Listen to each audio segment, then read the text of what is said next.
All right, what's up, everyone? If there's anyone here in the chat or if you're catching on the replay, thank you so much for watching. Going to be talking about our favorite movies from the 50s tonight. So thank you for joining us. And I have a couple guests here with me here that I'm going to go ahead and bring in. So I'll start off with Alex. Going to bring you in. What's up, man? How's it Hey going? guys, how are you, man? Good, good. We're just talking backstage. So, Yeah, glad we got the greetings yeah, out of the way. But let me just go ahead and bring everybody in. I don't like keeping people backstage for too long. yeah. And we got Corey. What's going on? What's going on, man? Thanks for joining. Not much. Great. Thanks for having me on. I'm excited for tonight. Just making sure we were good to go. Yes, sir. And last but not least, we got John joining the channel here today. Fellas, What's up, man? good to see you. Thanks for having me.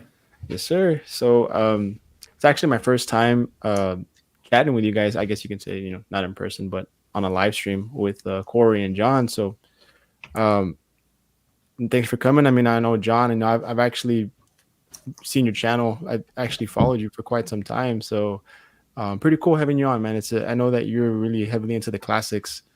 I think probably your Criterion content is what kind of is how I found your channel. Cool. No, this is a lot of fun because I've seen all of your guys' channels, and it's always fun when I get to actually have a conversation with people who have watched like a significant amount of your stuff. So I feel like I kind of know you, and so this is a lot of fun. So thanks again for having me. Yeah, man. Like we were saying backstage, I think you're probably gonna be one of the more knowledgeable ones when it comes to these older films. Well, Alex, I know you're pretty heavily into those too, but Yeah, and you've been here before. You've been on the channel before. So yeah. anything you got going on, man, coming up next on your channel? Anything you're doing on YouTube? Nah, man, it's so lazy. But like also a mixture of like working and having a 6-month-old daughter. It's tough to balance everything and try to still spend time with the girl as well. So yeah, YouTube is kind of takes a back seat sometimes. Yeah. I think we can. Most of us can relate to that for sure. Absolutely. And Corey, also first time kind of chatting with you, and I've Yeah. talked to you in Instagram and things like that, but first time kind of meeting you here on camera. So good to have you, man. Yeah. Thanks for having me on. And like I said, like you were saying, just to echo a couple of you, I've followed each of you and have seen your content before. And it's kind of cool when you actually can have this, immediate interaction with each other on the stream. So it's very cool to do this. Thanks for putting this together. Yeah, absolutely. And I'll kind of get into this series in a little bit, but I'm gonna bring out some comments here for a bit. So we got Tiana joining us here today. So what's up, Tiana? Hey, Tiana. Gianna. Yes, hey. Thanks for showing up. Thanks for the support there. And Tony, Basement Blues. Nice. There we go. Mr. Tony. We're official now. Yeah. It legitimizes it now that Tony's here. Yep. It's officially a live stream. Yeah. We got Corey in the chat. Oh yeah, sorry. No, you're good, man. I'm bad. I can't help it. I got to start chatting with No, people. man, go ahead. Feel free. I don't even know how to do that. How do you even do that? I have a separate browser open Oh, that actually has YouTube. So okay, I see. Yeah, I'm bad. I love the chat. I love talking with people. So Yeah. I'll try not to do it too much.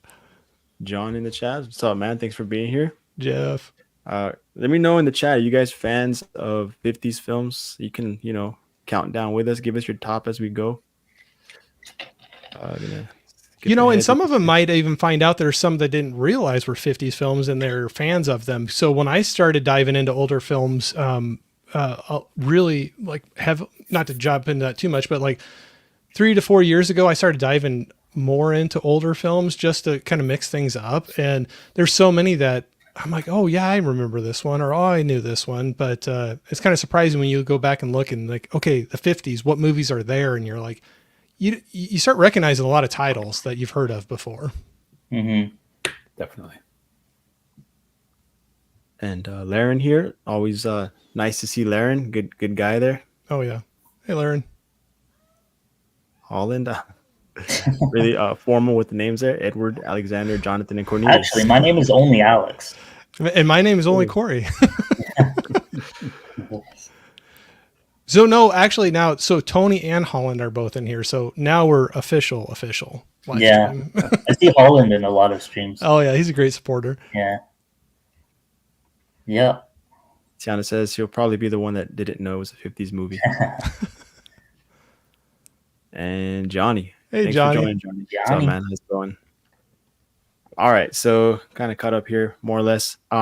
So yeah, I kind of, I mean, I'm definitely not the first one to do something like this on YouTube, but I just thought of this idea to, bring on different guests for each decade. And I started with the 50s. I know I didn't show any love to, 20s, 30s, 40s, but just decided to start with the 50s just because I feel like I just haven't seen enough, and even 50s was just almost there, and I had to watch quite a few leading up to the stream, but 60s coming up in the future, don't know when, can't say when, just kind of going back to what Alex was saying, time, being a factor. But yeah, I'm glad that you guys are kind of like the intro to the series, joining me here for the 50s, and we got some very knowledgeable. You guys are very knowledgeable on the classics. So looking forward to talking some movies with you guys. I kind of wanted to ask you before we start, just real quick, just to kind of gauge where we're at as far as like, our experience and our history with the decade.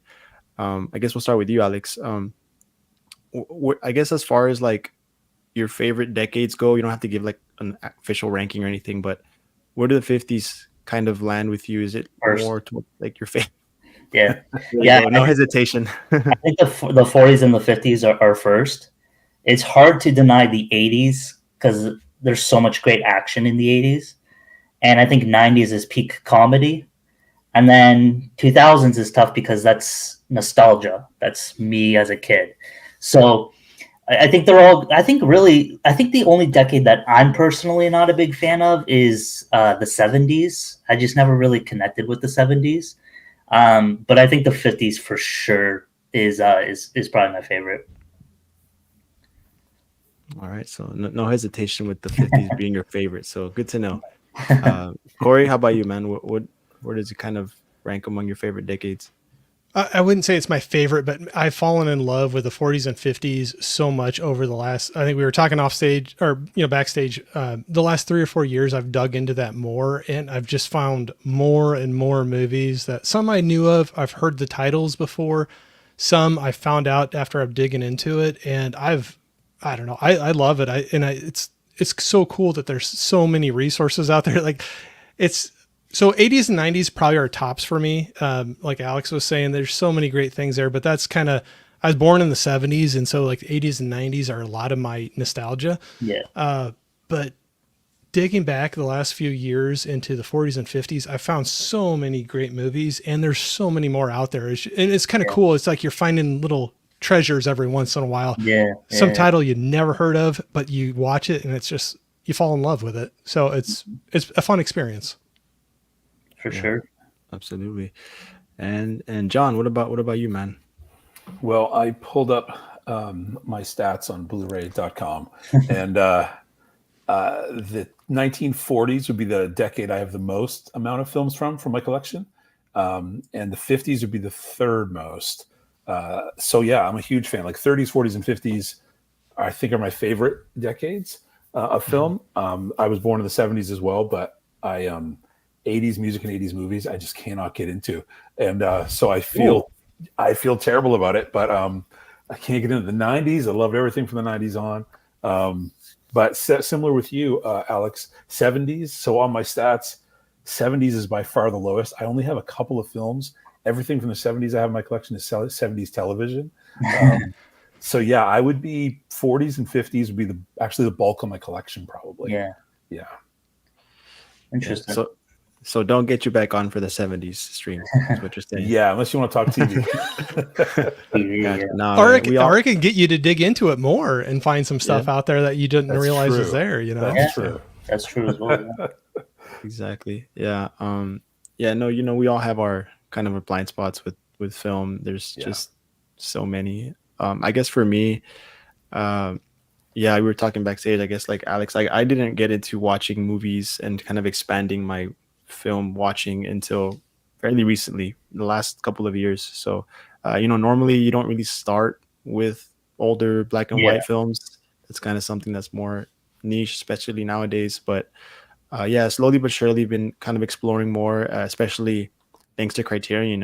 That's kind of one of the reasons that label is one of the reasons why I've been able to discover more films that way. So Yeah. yeah, shout out to Criterion. I think my whole stack here is Criterion stuff. I was gonna say just- I may or may not have a bunch of C's on some Yeah. spines sitting over here. That's how I discovered it. I just went, it looked interesting, cover, bought it, and then boom, all of a sudden it became one of my favorites. Cool. So Yeah. So I guess we can jump right in. So for anyone watching, I guess this is going to be top 5 ranking, 5 of our favorite 50s films. We're going to try not to have any repeats, but if there is, no worries. It's all good. But yeah, we all have our backups just in case. But yeah, we can start with our number 5, I guess, film from the 50s. Alex, you want to start us off, man? yeah, so I have like a lot of, we were talking about this, ones that maybe aren't as well known. And I think I'm going to talk about those over maybe more of the ones that are known. But I'm going to list this one right off the bat. This is one of my favorite movies in general, but definitely one of my favorite comedies of all time. And I think I know some of you are going to pull it, so I'm going to make sure you guys don't take my pick here. And it's, of course, Some Like It Hot. I think this is going to be on everyone's list. This is what introduced me to Billy Wilder, which he became my favorite. Exactly. That's why I said I'm going first. None of you are taking this one. That's awesome. Billy Wilder became one of my favorite directors of all time. I love all of his films, everything that I've seen. I haven't seen one that was disappointing. I don't really like to double dip on Criterion because the transfer is always fantastic, but when it's one of your favorite movies, you have to. But the plot is just hilarious. Marilyn Monroe is fantastic in this. And this is one, I find that if I could watch a film with my girl and we both enjoy it, then it did something special. So this is one that we can watch anytime and we both enjoy it. So definitely my favorite comedy, and I definitely had to pick this first. It's not my 5th favorite. It's my favorite, but I'm putting it first in this video. So Some Like It Hot. You got to make sure it's your poll, right? You Yes, got to get to that. exactly. Yeah. So I got to say, sorry, go ahead. Go ahead, man. You go for it. I was just going to say that's such a fun movie, and it's a great pick. I don't know. I had so much fun with it, and I don't know how you can watch that and not have a smile on your face at some point during that movie. Yeah, and it's such a great introduction to black and white. Yeah, like if you want to get into black and white, but you don't like that style of the 50s, because there is a certain type of dialogue that they have in the 40s and the 50s, but Some Like It Hot's not really like that. And so it's a very simple film to transition into and try to adapt to that decade and that color system, I guess. And the last scene is great. Like I remember watching that movie for the first time going, oh, this is really fun. It's fun. And then the last scene, I was like, this is so stinking good. Yeah. The writing hilarious. is fantastic. Yeah. Yeah. So I think, was it you, John, that actually had it on your list? Did you pull that up as well? I all have of it. you, Corey, you too. Everyone. I've got a stack of like 15, 20 over here. So just in case. I have like at least 20 here, but that was a top. Top rank. I knew at least 2 would pull it out. I was like, I think all 3 of them will pull it out. So I was like, let me get that out. That's why I volunteered. Go for the heavy hitter right off the bat. Yeah. Now I feel like I need to use that strategy now. I know. Yeah. I'm rethinking. I'm rethinking here. All right. So this isn't a competition, guys. You will not win anything after the end of the stream. Well, I'm hoping you guys pull out some of the heavy hitters that I have, so I could talk about more about the maybe obscure ones. Yeah. That was. Like I said, feel free to pull that one up again if you feel the need. But yeah, that's a great one. That's a great pick. Like obviously that was on my list too. That's a great movie. Feel like the humor still holds up really well even today. Definitely. And I feel like, I like I said, I haven't seen too many 50s films, but I feel like that's one that really kind of pushed some boundaries at the time as far as the subject matter with men dressing up as the women, and of course, now it's a different time, but that's really one that kind of kicked off. I feel like a lot of opened up the filmmaking. But I think that says so much about films, where you can have a movie from the 50s still invoke some of the same emotions that they were aiming for, like in 2024. Yeah. somebody was in the 50s was watching this in the theater laughing, and in 2024 you can put that thing in and sit and laugh and have fun with it. And that's, I don't know, that says a lot, I think, about films. For sure. I agree. I think that says a lot about, especially, Billy Wilder as a writer and a filmmaker, just So the way that he was able to do that. Yeah. And Tiana here's in the chat. She says she loves that one. So yeah, great choice. I've never known someone to not like that movie. That's seen it. Like, I don't know. I don't know if there's any negative reviews on Letterboxd. I have no idea. I just don't know how you can sit there and not enjoy it. Yeah. So I think that's perfect. What you said, that's a good introduction to black and white films. So somebody that kind of, and I was that person at one point too, that kind of turned my nose up at black and white films. And now I don't know why I ever did that, but I think that would be a great film to introduce somebody into older films, black and white films. So I think you're point on with that. Yeah. Yeah. And all right. So Corey, you want to share your... All right. Well, now I don't know how I'm going to do this because I shook it all up. I know. I still might stick with my original one I was going to grab. So I figured I had to get one Western in this mix. Okay, here we go. I know what's coming. Well, I don't know. So I'm still kind of guessing too. I have 3 Westerns sitting here. Okay. Two have the same leading actor. Okay. And I think that what put this one over the edge for me right now is the leading actress in it. So I'm going to go with High Noon. Oh, okay.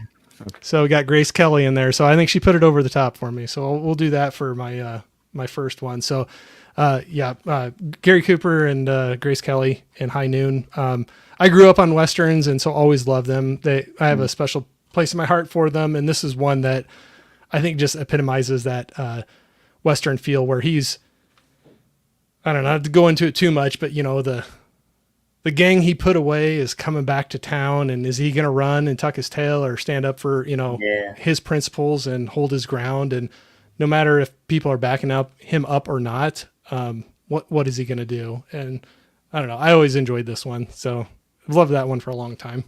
Yeah, that one's a great one. John and I were actually talking about that the other day because it's getting a 4K. And I have the olive release of it, which is such a great release. Yeah, this is the olive. Yep. Oh, okay. I actually have the slip box for it as well. Oh, okay. I don't have that. Yeah. And I was like, I don't want to double dip, but it's such a great movie. No, I think I'm going to be buying that one. It's so good. And it's funny that I think I know what the other Western might have been on your list, and I have it in my list. I'll pull it out next. I was going to say, maybe we'll have to do some guesses later. Yeah. I have 2 other Westerns sitting here, so I think I know what it is because you said main lead. I think I know. Yeah. I gave that away, so I think so. Yeah, so I actually haven't seen High Noon. That's a good one. It's really good. I do have it pre-ordered, that 4K. So. Nice. So it's okay you haven't seen things, but that's what's cool. There's so many movies. There's no way you can see everything, but that's where I said I have a pad and pen here with all. I always come away from these things with some suggestions of new things to watch or something I haven't gotten to yet. So that's a cool thing. Now you get to watch it for the first time. Yeah. I have an Amazon gift card I haven't used yet, and I was waiting till this live stream in case there were some titles I pulled from this that I got to go get. Absolutely, so. These are great for getting suggestions. Yeah, absolutely. No, that's a great pick. That's a great movie. I decided 2 Westerns over that one, but that one's really good as well. Maybe at the end of this, if those aren't pulled, we'll have to circle back and find out if those are the other 2 I have sitting here or not. We'll see. Hey, Tim. Hey, Tim. How fitting, howdy, as we're talking about a Western. Yep. Yeah. So I was talking to Tim about this, and he was pretty excited. He was like, "Oh, that's a great decade to have a live stream on." So he's all in on this one. Yeah, he's a big retro guy as well. Mm-hmm. Yeah. Feel free to throw in some of y'all's picks in the chat. For sure. Yeah. I'd love to get some more recommendations. So yeah, John, your turn, man. What you got for us? I am going to shift this. I wasn't. I was after Alex pulled his move, and then I wasn't. But Tim came in, and Tim actually gave me this film. He recommended it to me, gave it to me. So in honor of Tim, I got to show this one. And this is 1955, and it's The Night of the Hunter. Oh, it's another heavy hitter. So this film is Yeah, everybody's seen. Yeah, this is fantastic. It wasn't on my list, but I do Criterion, own the too. Criterion. That was a potential. Yeah. So I had to. Yeah, I saw Tim come in, so I had to give Tim a shout out.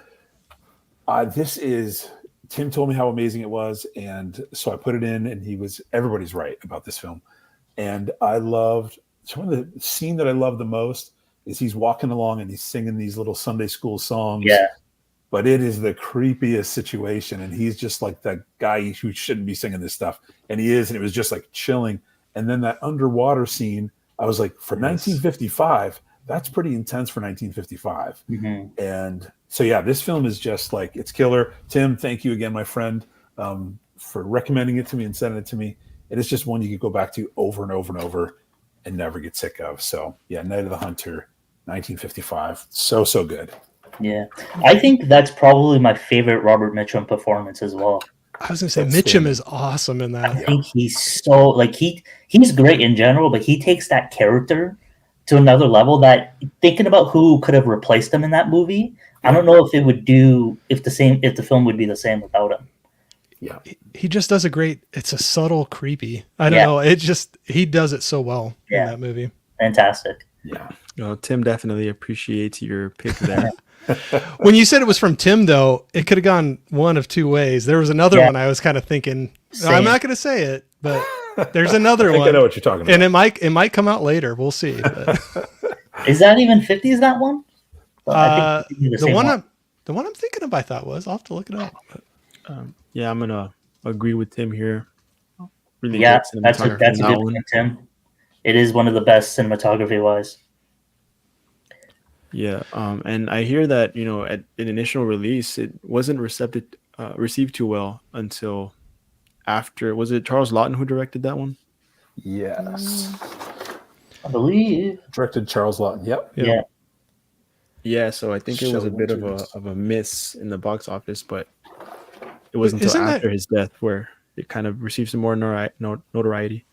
Isn't that crazy though? There's so many movies now that we just cherish that kind of bombed in the theater when they first released, but now they're like the classics and people go back to them over and over. So like this one, like you said, and there's like so many like that they weren't well received when they first came out, but now they're like this, like a classic standard to go back to. Yeah. Yeah, and it's crazy how when you think back then, like if a movie was out in theaters, once you missed it, like how would you watch it again? Like maybe I'm a bit naive, but like where it's kind of lost, isn't it? Yeah. Yeah, I don't know. Probably was at that time. Yeah. And then one more comment before we get into my pick. And Tim says the 50s is more of a light and fluffy era because audiences wanted more fun after World War II. So Night of the Hunter was super dark tone for the time. Oh, yeah. I guess that's why, I guess he's kind of adding to the point of where people didn't really take to it. Yeah, that's a good point. Mm-hmm. Makes sense. I might have a couple dark ones in my 50s here, though. Like, still sitting over here. And there's a recommendation for you guys. So thanks, Tim. I'll add that one for sure. Desperate Hours. I haven't I seen just that. picked that one. Oh, that's the Arrow release that just came out, right? Yep. With I picked that up. I haven't seen it yet though. That one's Humphrey Bogart, right? Yeah. Nice. I love Bogart. We might see him a couple times still tonight. He's on my list. Yeah. Yeah. I got to get my picks in before you. I think you're trying to steal some of mine here. I got to go for heavy hitters now. I sense it. I sense you stealing. All right, so I guess we'll go with mine. So this one I don't actually own physically, but when I was coming up with this list, I realized that I didn't own it, so I ordered it on Amazon, and it's a Criterion, which was actually like $20. So Amazon does that where it lists its Criterions for $20, even if there's no sale. So I wish. So it's coming soon, but I do own the remake, so I'll pull that one up. Oh, And So good. it's to Yuma, and I knew Alex was gonna have this on his list. Yep. There you go. So good. There. Yep. Yeah, this is obviously the remake, but talking about the 1957, which was a great year for movies. I think I have multiple 57 films on here. But yeah, 310 to Yuma is such a great Western. I mean, I am a fan of Westerns, so kind of gives it some extra points there. And I just love the opening of that movie with the soundtrack playing, that classic iconic song. and just a beautiful cinematography, just the landscapes, the scenery, the black and white cinematography, just really really well done. And the standout for me is just the performances. Glenn Ford, who I'm not too familiar with most of his work, but in He's this great. movie, he plays such a fantastic like antagonist. He's even though I'm sure everyone's familiar with the story, but it's basically this outlaw who's captured and is supposed to be escorted by a rancher to a nearby town, right? And to await his fate, to pay for his crimes. And he's just throughout the entire journey, he's just so calm, cool, collected, kind of this eerie villain, kind of feel like he's plotting something, and you just never really feel like he's really in danger. But yeah, just freaking great Western, great movie. And yeah, I had to make my list. Um, this is my favorite movie of all time, Oh, like of all wow. time, Ooh. and it's what introduced me to westerns. As soon as I watched this, I just watched like a ton of westerns, as much as I could possibly get. And yeah, Glenn Ford became one of my favorite actors. Van Heflin is so good as well, especially in this one. But yeah, the story, I prefer this one over the remake. Although the remake is great, I just prefer the simplicity of this one.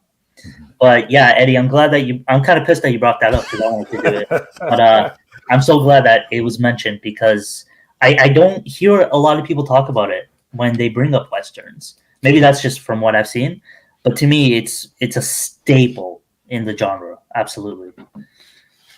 Completely Yeah. agree. Yeah. Yeah. So this might be I don't know if it'll be a popular opinion, but I actually do prefer the remake, I'll have to say.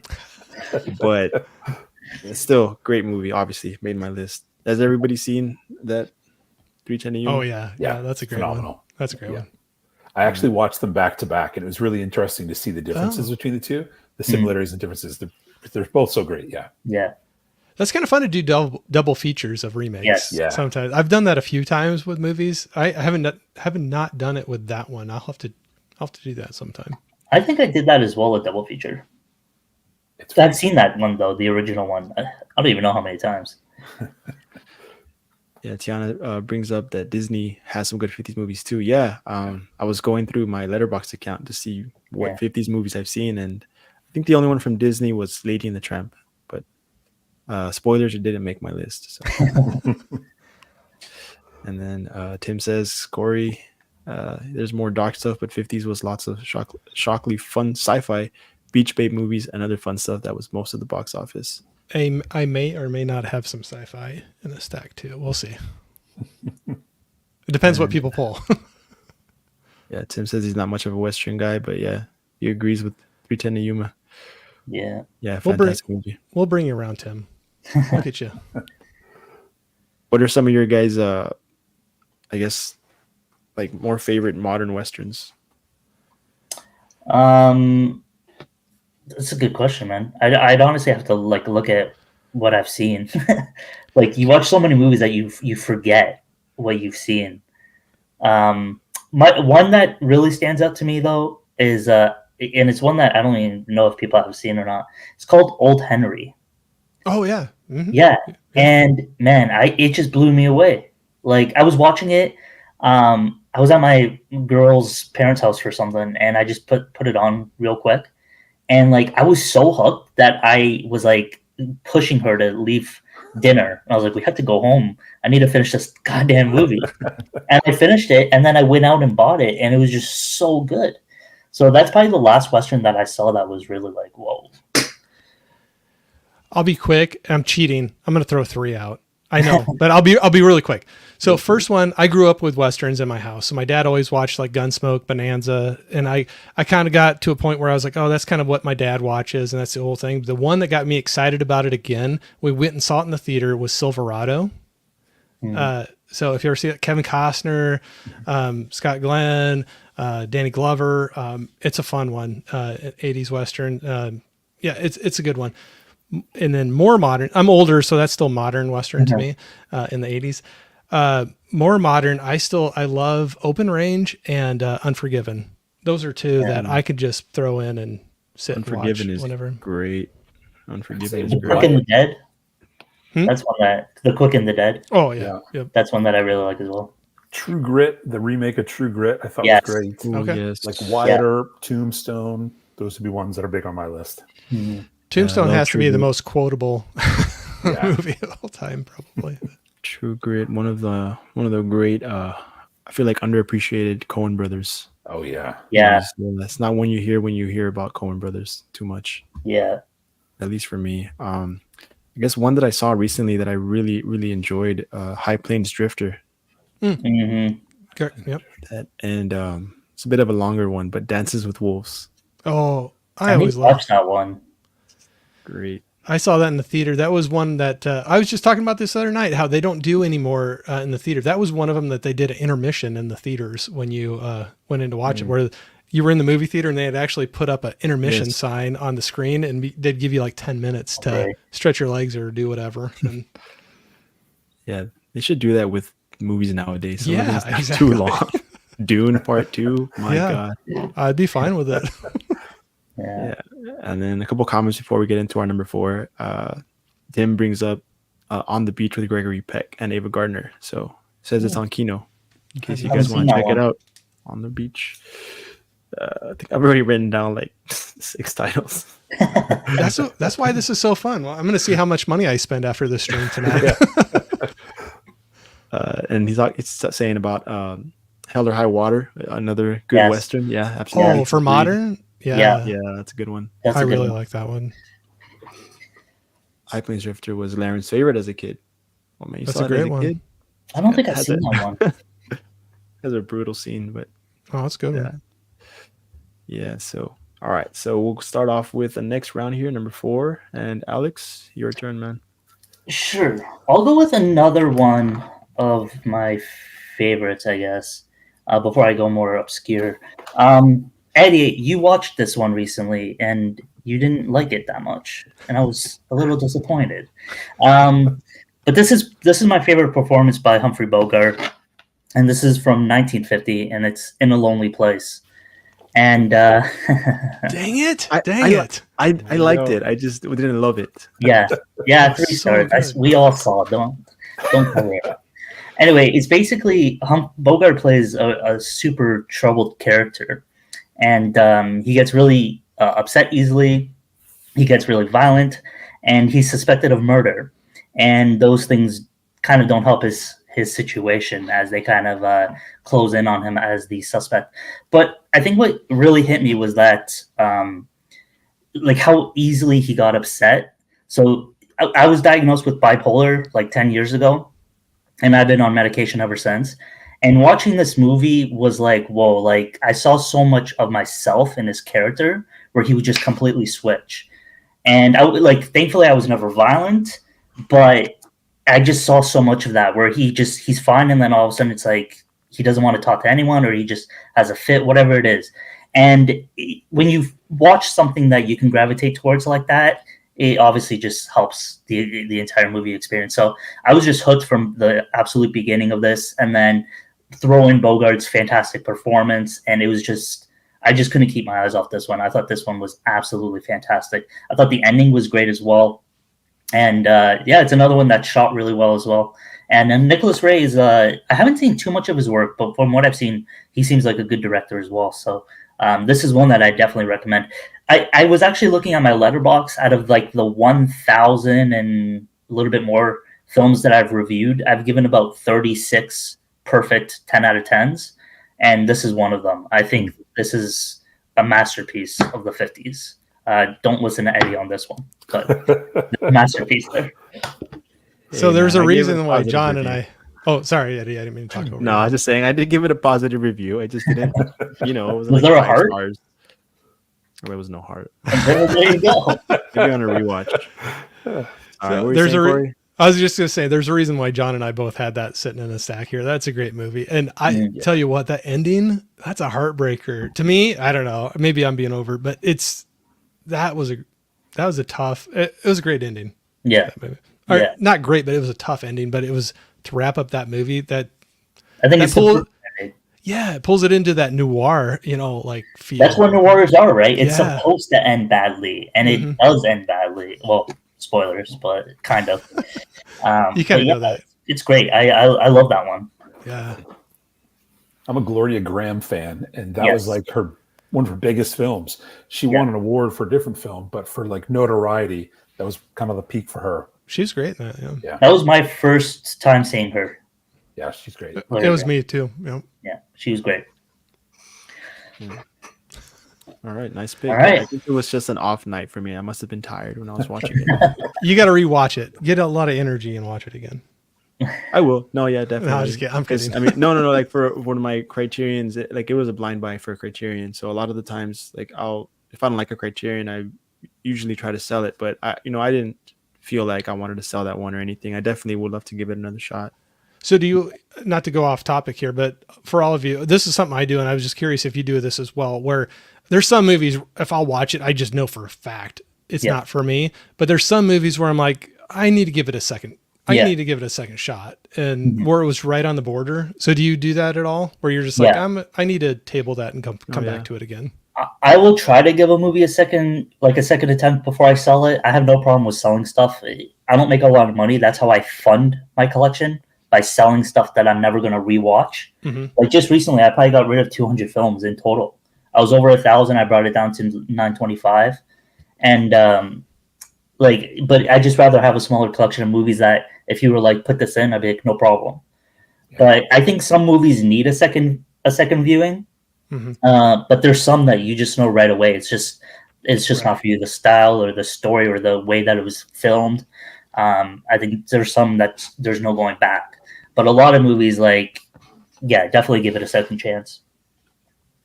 I watched The Book of Clarence the other night, and at the end of it, I was like, this is one that I'm selling. And then I talked to someone, they were asking me what I thought of it, and then I was explaining it to them, and I said, the third act was the best part of the film, and I was explaining it to them, and as I was explaining it, I was like, that was pretty killer third act. I need to rewatch this thing before so that was a film for sure, Corey, that I saw that I was kind of on the fence on, but after explaining it to someone, I was like, maybe there's more for me to see and find in that film. Yeah.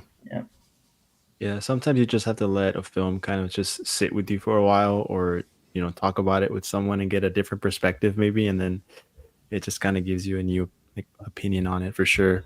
Well, that's where sometimes I simplify my kind of self-rating, where it's like yes, I know this is one that hit for me. This is staying in. This did not at all hit with me. I'm not going to come back to it. It's out of here. And then there's I need to give it a second chance and set it to the side, come back to it with a fresh set of eyes and watch it again.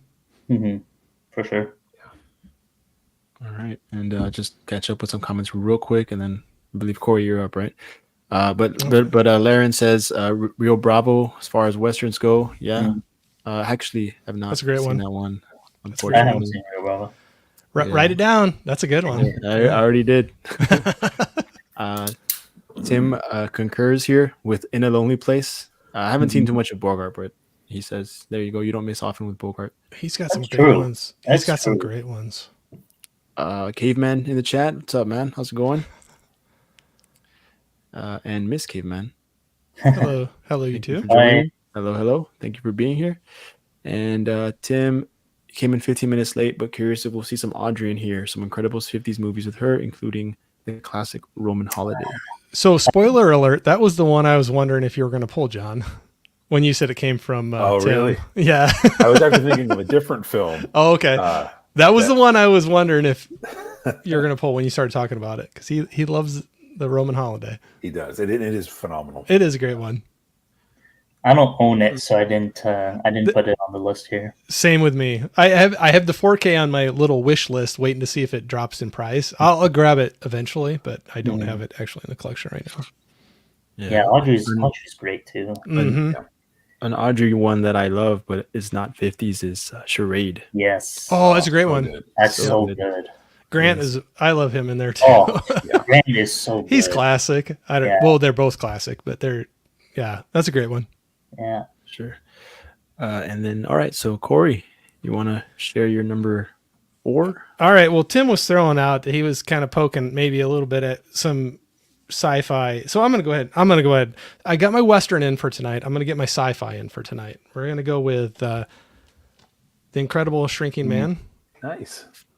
Yeah. So that's one that I have a lot of fun with. It's one that just recently, I mean, within the last year or two, saw, and I really like it. So I grew up, sci-fi was like at my heart. I loved it, growing up. So this was one that really fell into, I don't know, my wheelhouse. So it's one that, I mean, it kind of hits on a lot of different things. You got the sci-fi element of what's happening to him. You have drama, him and his wife dealing with what's happening to him and through the changes and dealing with the people and society around them. And then it even goes to like, when he starts shrinking down, like an adventure, like almost like survival movie. Yeah. And then at the end, it kind of gets a little deep. It goes into some like, what are things about kind of thoughts with it. So no, that's a good one. So since he threw out sci-fi, I got to get my sci-fi in for tonight. So we got Incredible Shrinking Man. I think what they were able to achieve in the 50s with that movie is nuts. It's fun to watch that, and you know what they're doing in certain scenes to have the size difference. Yeah. But it's fun. It's cool. Yeah, it's fun to see it. It's funny, actually, because last week I watched Honey, I Shrunk the Kids. Yeah. And it was fun. But what I was thinking about was Incredible Shrinking Man is so much better. It's a good one. It's definitely a good one. Yeah. Yeah, I need to add that one to the Criterion wish list. For that next sale, you're going to have a bunch lined up. It's $20 right now on Amazon. Well, there you go. One of those listed at 20. Oh shit! Well, I got one earlier, so I can't do another one right now. Has everybody seen that one? Yeah, I think John. No. No. I say even if you don't want to buy it, it's worth, if you can find it streaming somewhere, it's worth checking out. Yeah, it's fun. Like, it's a fun title. Like, yeah. When you said sci-fi, I was thinking War of the Worlds. That's the one that came to mind. Yeah. I think before we move on to you, John, here we go. Tim says, I know the other one that's being thought about for me, a little classic from 1955. I want to see if it's the one that I'm thinking of that he wants us. I know what he's thinking. It probably has Audrey Hepburn in it. As soon as I hear Tim, I just think of this movie automatically. The one that he wants us to pull up. I think I know which one he's referring to. Yeah. The 50s was something special for sci-fi, so cool pick, Corey. I'll stand on the hill that both the Blob and War of the Worlds originals from the 50s are better than the remakes that most love. Ooh, really? I kind of disagree with the Blob. I think that the 80s version is like a near perfect horror movie for sure. I love the 50s one. It actually almost made my list, but I didn't want to include it because I do think the 80s one is fantastic. The practical effects in the 80s one is just mind-blowing. So I didn't want to pull it, but that's a great science fiction film. Yes, I love that one. I blind bought the Scream Factory 4K, and it was like, I loved it. It was great. The 50s one is fun though, good. For sure. Yeah, it's enjoyable. Yeah. Tiana likes that one too. All right. So okay. I think we're all cut up there. John, you want to share your pick? So this one is from 1955, but probably not what Tim's referring to. And it's The Lady Killers. Oh. And this one has Peter Sellers, Alec Guinness, Cecil Parker. And this one is just like a ton of other people. This is just a really, really fun, dark comedy. Dark, twisted comedy, but hilarious. And a friend sent this one to me. And it had me from the front to the back. This group of musicians wants to rent a place. They're planning on committing a crime. Little old lady runs this apartment. And it's just kind of like hijinks from there the entire time. And it's a dark little comedy. So if you've never seen this one, I would recommend it. This is the Studio Canal Collection edition of it. Yeah. and it is it's a color film. So most of the ones I have here, almost everything I have here is black and white, but this one is in color. But yeah, I'd highly recommend this one if you've never seen it. I know there's a remake with Tom Hanks. I've never seen that one. I've only seen this one. But yeah, Alex, I've only heard that about the remake. Yeah, I have the original. I haven't seen it yet. I would love to see it. The remake was done by the Coen brothers, Yeah. and it was a huge disappointment. Huge disappointment. But the story, like, I could see it being fun. So that's why I really want to watch the original one, because it just seems like it's going to be a blast and just chaotic and full of mayhem. It's super fun. Super fun. I really had because I'd never seen the other, I was brand new to the story, and it was so great. Yeah. Really good. I wrote it down. I haven't seen it, so I'm looking forward. I got my wish list going here. Yeah, I got the same one, the Studio Canal one. Yeah, it's a great addition. If you're into special features, it's got a decent amount of special features on there. So yeah, sweet, good addition. Yep. I've never even heard of that one. So going on the list, though. It's going on the list. This is going to be an expensive stream for sure. And kind of circling back to the blob, Tim says that it's strayed from the 50 sci-fi feel and intentions. Yeah, I could see that. Yeah, good point. And then Holland also slightly prefers the Steve McQueen version, where he looks way too old to be playing a high school. Yeah, way too old. It's always funny when they have like a 40-year-old playing a high schooler in a movie or something, or 30 even. You know what I mean? Yeah, I mean they still do that today. So yeah, yep. Yeah, I think Tim brings up a good point there. Like the original is definitely more sci-fi, and the remake is more horror, like body horror. And although what I said, the practical effects are so good, but the first one doesn't really need to rely too much on that one because it's more of the size. Yeah, that's a fair point. Yeah, I guess it just depends what kind of mood you're in. Yeah. All right, so I believe it's my turn. Yes. Okay, so I'm gonna pull out a heavy hitter here, and I think it's a bit of a cliche pick, but I'm almost certain that it made everyone's list or someone's list. That's gonna be this classic right here. Oh, nice. 12 Angry Men. So good. Yeah, so yeah, at least one person had to have this one on their list. So yeah.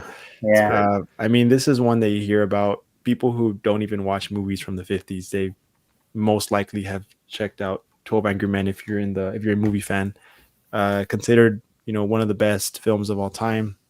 And I just love the simplicity of it. Just the fact, the kind of the one location kind of movie, and just its relevant themes of just standing up for what's right, standing up for what you believe in. And Sidney Lumet feature. It's actually Sidney Lumet. I've only seen a few of his films. I'm not the biggest fan. I didn't love Dog Day Afternoon and Serpico, but this one's just head and shoulders above those for me. I mean, what else can you say that hasn't already been said? Just love the fact that each character has such a distinct personality. They all shine. They all have their uniqueness to them. Just such clever writing, clever dialogue, and yeah, I mean, what else can I say? I mean, well, I'll say one more thing though, and then I'll kick it off if anyone has anything. But it's kind of, I guess it kind of falls under that courtroom drama type of genre, but from a different angle. You don't see the actual trial, but more so in the jury room, the deliberation room. So that I think that's a pretty cool point of view to kind of tackle there. So really unique in that way. So I think it's a pretty big feat to pull off when you're in pretty much one location and dialogue driven, and still can be a very compelling movie, and to pull you in and keep you interested the whole time. I think that's pretty tough. I mean, over like a big CGI action fest, which I'm not saying I hate those. I have fun with those too. But if you're in one location, dialogue driven, and you can pull somebody in and hold them the whole time and be interested in that movie, that says a lot. Even to this day, like we're saying, like from the 50s now to today, to still be able to do that. Yeah, agreed. And so I only own this Criterion version. I saw Alex that you had was it Kino? Yeah, I got the Kino one as well. Yeah. I want to get the Kino one. because I didn't own the remake, right? yeah, the remake separately. So the fact that this one comes with it as well, I was like, let me just grab this one. Yeah. But like Was I that said, like like, was that the Criterion TV did version all- that was with it? Yeah, it's the 1997 version that I think was made for TV. But yeah, like it's like the Criterion version is already so good, but I guess that extra little uh, jump in quality made me, I guess, want to buy Yeah. it. It's kind of hard to beat Criterion's quality, in my Yeah, opinion, as far as like restoration goes. But well, for the Kino price of definitely, what it can be. Kino definitely started, uh, you know, putting out those 4Ks and just those Criterions like that Criterion didn't have. So Yeah, some competition there. yeah, That's where it's almost hard for me to upgrade a Criterion Blu-ray to a Criterion 4K yeah, because the Criterion Blu-ray just is so good to begin with. It's yeah. hard for me to. I almost can look at another Criterion that I don't have in the collection and go buy that first, then over Yeah. upgrading that Blu-ray to a 4K. But that's just me. And another thing, it's hard to kind of justify buying a Criterion nowadays because you never know when that 4K upgrade is going to come. You know, so it's like, should I wait? But then what if it never comes? So it's like, but you know, Then you if I only really buy want it, only buy the 4Ks in the sales. Don't yeah, go to the like, Blu-ray. for like, yeah, and especially when it comes with the same packaging, you know, nothing new. But I did the same. I mean, with 310 to Yuma, I ordered it, but you know, for that one being a 50s film, black and white, that already looks great, I'm sure. Do I really need to wait for the 4K that may or may not come? So Yeah, honestly, for me, like the point that I'm at is like a lot of the times I don't see a big difference from 4K to Blu-ray. Like there's so many great, and of course, I'm not saying that every Blu-ray is on par with a 4K, but I'm not at that point anymore where I'm like, I need to have the 4K of this. Like I have a Blu-ray, it's a nice addition, like it's good enough. Like I don't, the amount of money that we spend on like, oh, I got to upgrade to get this new slipcover or whatever it is, it's like, it's just, they're just getting our money that way. I'd rather spend it on something that I don't own in the collection that I can fall in love with. Yeah, same here. It feels like a personal attack, man. It feels like a personal attack. It's because the lonely place. You didn't like the lonely place. Yeah, I'm pissed, man. I'm pissed. Coming after you all night long now. All right. And Tim says, if you watch the features, it's crazy how much of his TV directing sensibilities are what helped craft the movie to what it became. I will say the remake is also great and worth watching. Yeah, I've heard the remake is pretty great. I haven't seen it yet. I haven't either. Nope. Me. And also mentions that the remake is William Friedkin's directed and has Jack Lemmon. I love Jack Lemmon, Another yeah. greats. It's one of my favorite remakes. It's just that it remade one of the best of all time. Okay. Yeah. No, interesting. And Holland says, if Corey buys it, it will come. We have a joke, like I joke about it all the time, but it more times than not, it comes true. If I buy a Blu-ray of something I've been holding off on, a 4K announcement will be a month or two away. So if there's any you really want a 4K release on, just let me know and I'll buy the Blu-ray and get it out for you. So thank you for your service, man. Yeah, right. Yeah, your sacrifice. Yeah. And then RV 1950 with James Stewart during his days of appealing character to a terribly phobic person and being a Hitchcock rear window go-to. So Harvey, there you go. There's another. That's one I gotta watch as well. I have it, but I haven't gone to it. Same. Yeah, kind of. There's a couple more that I wanted to get to and watch. I still have them stacked here if we are still talking after all this thing, but there's some I had in my collection that I wanted to watch so badly before this stream, but just life. And but that was one of them that was in there. All right, so I think we're gonna kick off for number 3 now. So Alex, yeah, the floor is yours. You know what? I'm gonna go with this one. So, silent films aren't something that I'm too into. I've been trying to get into it.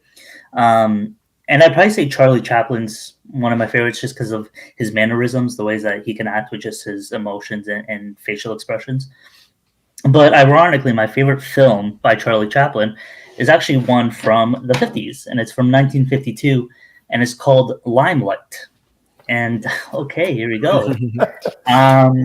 So so I went to school to study for social work because I'm really big into mental health, and this movie dives into that a lot. So basically, Chaplin plays a character. He was a former comedian or clown, something like that. He entertained people, and he then, his career just kind of spiraled out of control, and he just lost everything. He became an alcoholic, super depressed, and in his London flat, there was a girl that just moved in who was a ballerina, and she was like at the height of her career as well. And then I think it's been a while since I've seen this, but she broke her foot or broke her leg or something like that, and she couldn't dance anymore, and that was her whole life. So she became depressed as well. And the both of them being depressed, that's kind of when the film turned beautiful in a weird way, because Charlie's character, he reverted back to his comedic days. He tried everything he can do to uplift her spirits, even though he was still depressed himself. And I don't want to give away too much of the story, but it's just, in the end, it's just beautiful. It's sad actually in the end, but I love how he basically sacrificed how he felt and his depression just to uplift another person that he didn't even know, but he built a relationship with over the course of the film. And I just was really happy to see Chaplin able to do something different than I had seen with his just silent films. And if you're also a fan of Buster Keaton, he's actually in this as well, and it's the only time they're ever on screen together. So that's quite a cool little thing as well. But yeah, this one, it's a little bit longer at 137 minutes, but this is my favorite Chaplin film personally. I don't think many people agree with that, but I think it's incredible, especially if you're a big person who cares about mental health. This one just it hits pretty hard. So that's another pick for me. I just wrote it down, but I started to buy it.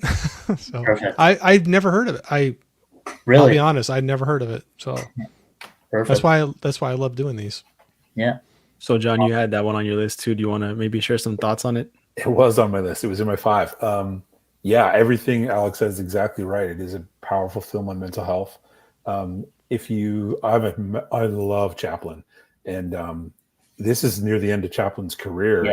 And so The Tramp was his thing. Like everyone knew him for The Tramp, these silent films. So it's almost like kind of autobiographical for him in some ways of like his career's on the way out. He's not the thing he used to be anymore. So it's a powerful film. So I would, if you get a chance to see a couple Chaplin films, some of the Tramp roles, and then see that Limelight, I think it's like, wow, like the film is beautiful, but also this must have been, as he's writing it, he knows this is kind of a bookend on his career and what he's been known for. So yeah, it's a really, everything Alex said is 100% correct. It's a great, great film. Yeah, sounds good. I definitely want to add that one, but like you mentioned, probably see more of his films first, since it's the end of his career. Like from him, I've only seen The Kid, City Lights, and Modern Times. So I own The Great Dictator. I want to watch that one, and then maybe after one or two more, I'll check out. Yeah, because he has such an extensive filmography. I don't know if I'll watch all of them before Limelight, but definitely would love to watch that one. Criterion has I think 8 of his films. Yeah, they have a massive chunk of them. I'm waiting. I really want them to do The King of New York. I think that's his last big film that doesn't have a U.S. release or North American release. So I'd love to see him put that one out. I think the only one that I own is City Lights. Oh, that's a great film. I think my favorite silent film is actually Buster Keaton, The Cameraman. That's great. That one's actually my favorite silent film. Yeah, and Miss K. Sorry, I'm writing more down. Awesome. It does. Yeah, Miss Caveman here. She's what does that stand for? Sorry, does anybody know? Look it up. I think she's just giving props. She's mental health worker as well. You might be different in the States, huh? Mental health field, because you alluded to being was your degree, right? You said. I went to school. I studied a year and a half, and then circumstances I couldn't finish, and now I'm impossible to go back, because with that program you can't do online. It's in class and placement as well. I don't know if it might be different in the States, but you got to go to placement as well, in class, working full time. It's just I'm at that stage where I can't do that. So I did a year and a half, and then unfortunately wasn't able to finish. But Gotcha. Well, Ms. Kamen says it's a licensed clinical social yeah, worker. social worker. So, Yeah. yeah. So nice. Awesome. That's awesome. And K-Man mentions that it's on Max Blind Light. Or sorry, Limelight. He says it's on Max. Yeah, Max has a lot of great a lot of Chaplin movies, a lot of Criterion movies as well. You have to dig for them, but there's some gems in there. They also have a Turner Classic Movies section in Max. If you ever have that, they don't like blast it on their homepage, but if you dig into it, there's some great classic movies in there. Yeah, a lot of good stuff. They should for the price that they charge. Does anyone subscribe to the Criterion channel? I just let it go. I wasn't using it enough. I have no subscription services. Good for you. Nice. I mean, like, I probably have the smallest collection out of all of us, and I'm completely overwhelmed by it. And it's like, why do I need, like, my girlfriend will have like Netflix for a week, cancel, move to Disney, and then go to like Amazon. And it's like, I have everything physically. Why do I need a streaming service? I will wait for it to come out on physically when I want to watch it. I just think it's such a waste. And for the Criterion, I love it, but here in Canada, it's like $18, and it's just like, I will buy it blindly if I want to watch it. I did the year subscription for it because you could get it cheaper Yeah. in that way, but I just let it go like the last couple months. I just wasn't using it enough. But Yeah. it's great, but I just wasn't using it enough. Mhm. Masters in social work Wow. and mental health therapist. Jeez. Awesome. Yeah, tough job. Good work there. Yeah. You're smarter than I am, so. Yeah. All right. So, Limelight, Alex, Corey, got another one for us? Wow. This is like a game now. It's like, do you come up with heavy hitter or something a little more obscure? Have strategy. I know, but maybe we'll have some honorable mentions later. But I'm going to go with, this is one that was a recent watch for me that I really enjoyed, but it was Ace in the Hole. Ah, okay. Another Billy Wilder. Yep, we got another Billy in there. Nice. So I thought it was a really great movie, and I think it still hits home today with journalism, sensation. I can't say it, but you know, like Sensationalizing. yes, I can't say it. Sorry, but like blowing up stories to just get views, get clicks, and at any cost, you know, no cost is too high. Just go for it. It doesn't matter who gets hurt, as long as you get the click, you get the sale, you sell the paper, whatever. So it's a story I think that can hit home even today. And Kirk Douglas does a great job in it. And yeah, he goes on a wild ride with that one. So I enjoyed it quite a bit. Yeah, Kirk is really good in that one. Yeah, I saw that one recently. It was a total like blind buy for me. I had no idea what it was about going in, and it was another one sort of like in a lonely place. Like I liked it, just didn't love it. But I agree with you. Like its themes are just still so relevant. You know, we see it now more than ever. Maybe not, you know, on print, but social media, you know, internet clicks, and just you know, one movie that kept coming to mind as I was watching it was Nightcrawler. Yeah. You know, with Jake Gyllenhaal is just very similar. I'm pretty sure there was some influence there. It's like, how far will you go, and how easily things just come off the rails? You know, I mean, when you're pushing to like sell that paper, get that click, and how fast it gets out of control and spirals from that point. But Yeah. A lot of love for Billy Wilder here. I think that's what he's a great filmmaker. He's my favorite director. I've seen all but I think 6 or 7 of his films. Wow. And the first time I watched Ace in the Hole, I liked it, but it was so different. I just came off of Some Like It Hot, The Apartment, Witness for Prosecution, 1, 2, 3. So it was quite different, but it's good. Yeah. Are you a fan of that one, John? Have you seen Ace in the Hole? I own it, but I have not seen it yet. Hmm. Yeah. Yeah, definitely check it out. Um, let's see. Tim says you can tell how great the Criterion catalog is when so many of the Pixar Criterion releases. Yeah, Yeah. I mean, like I was saying earlier, like Criterion's a big reason why I even watch a lot of these films, because if a film is on streaming, honestly, it'll take me forever to get around to it. But if I own it physically, I've spent the money on it, I'm more inclined to give it a chance. That's the way I see it, at least for me. A ton of mine are Criterion or Kino Lorber. Yeah. Not that I'll pull all those. There's a few others outside of that, like Indicator and Arrow, but it seems like those two have quite a few in there. And Corey, comment directed towards you. There you go. Inside joke. They like to rib me a little bit. So Hurt your voice. Apparently I got a nice NPR voice. So. All right. Cool. All right. So John. All right. We'll go with an international film, 1951. It's a French film called Le Poison, and it's really fun. This is maybe my favorite artwork in the Criterion collection. I love this cover. And this is an older couple, and they just loathe each other's existence. And this film begins with this fella, the old guy, having a conversation with his priest just across the window, and just about how much he does not like her. And they live like across the street from the church, and she walks out, and he's like, it's just very funny.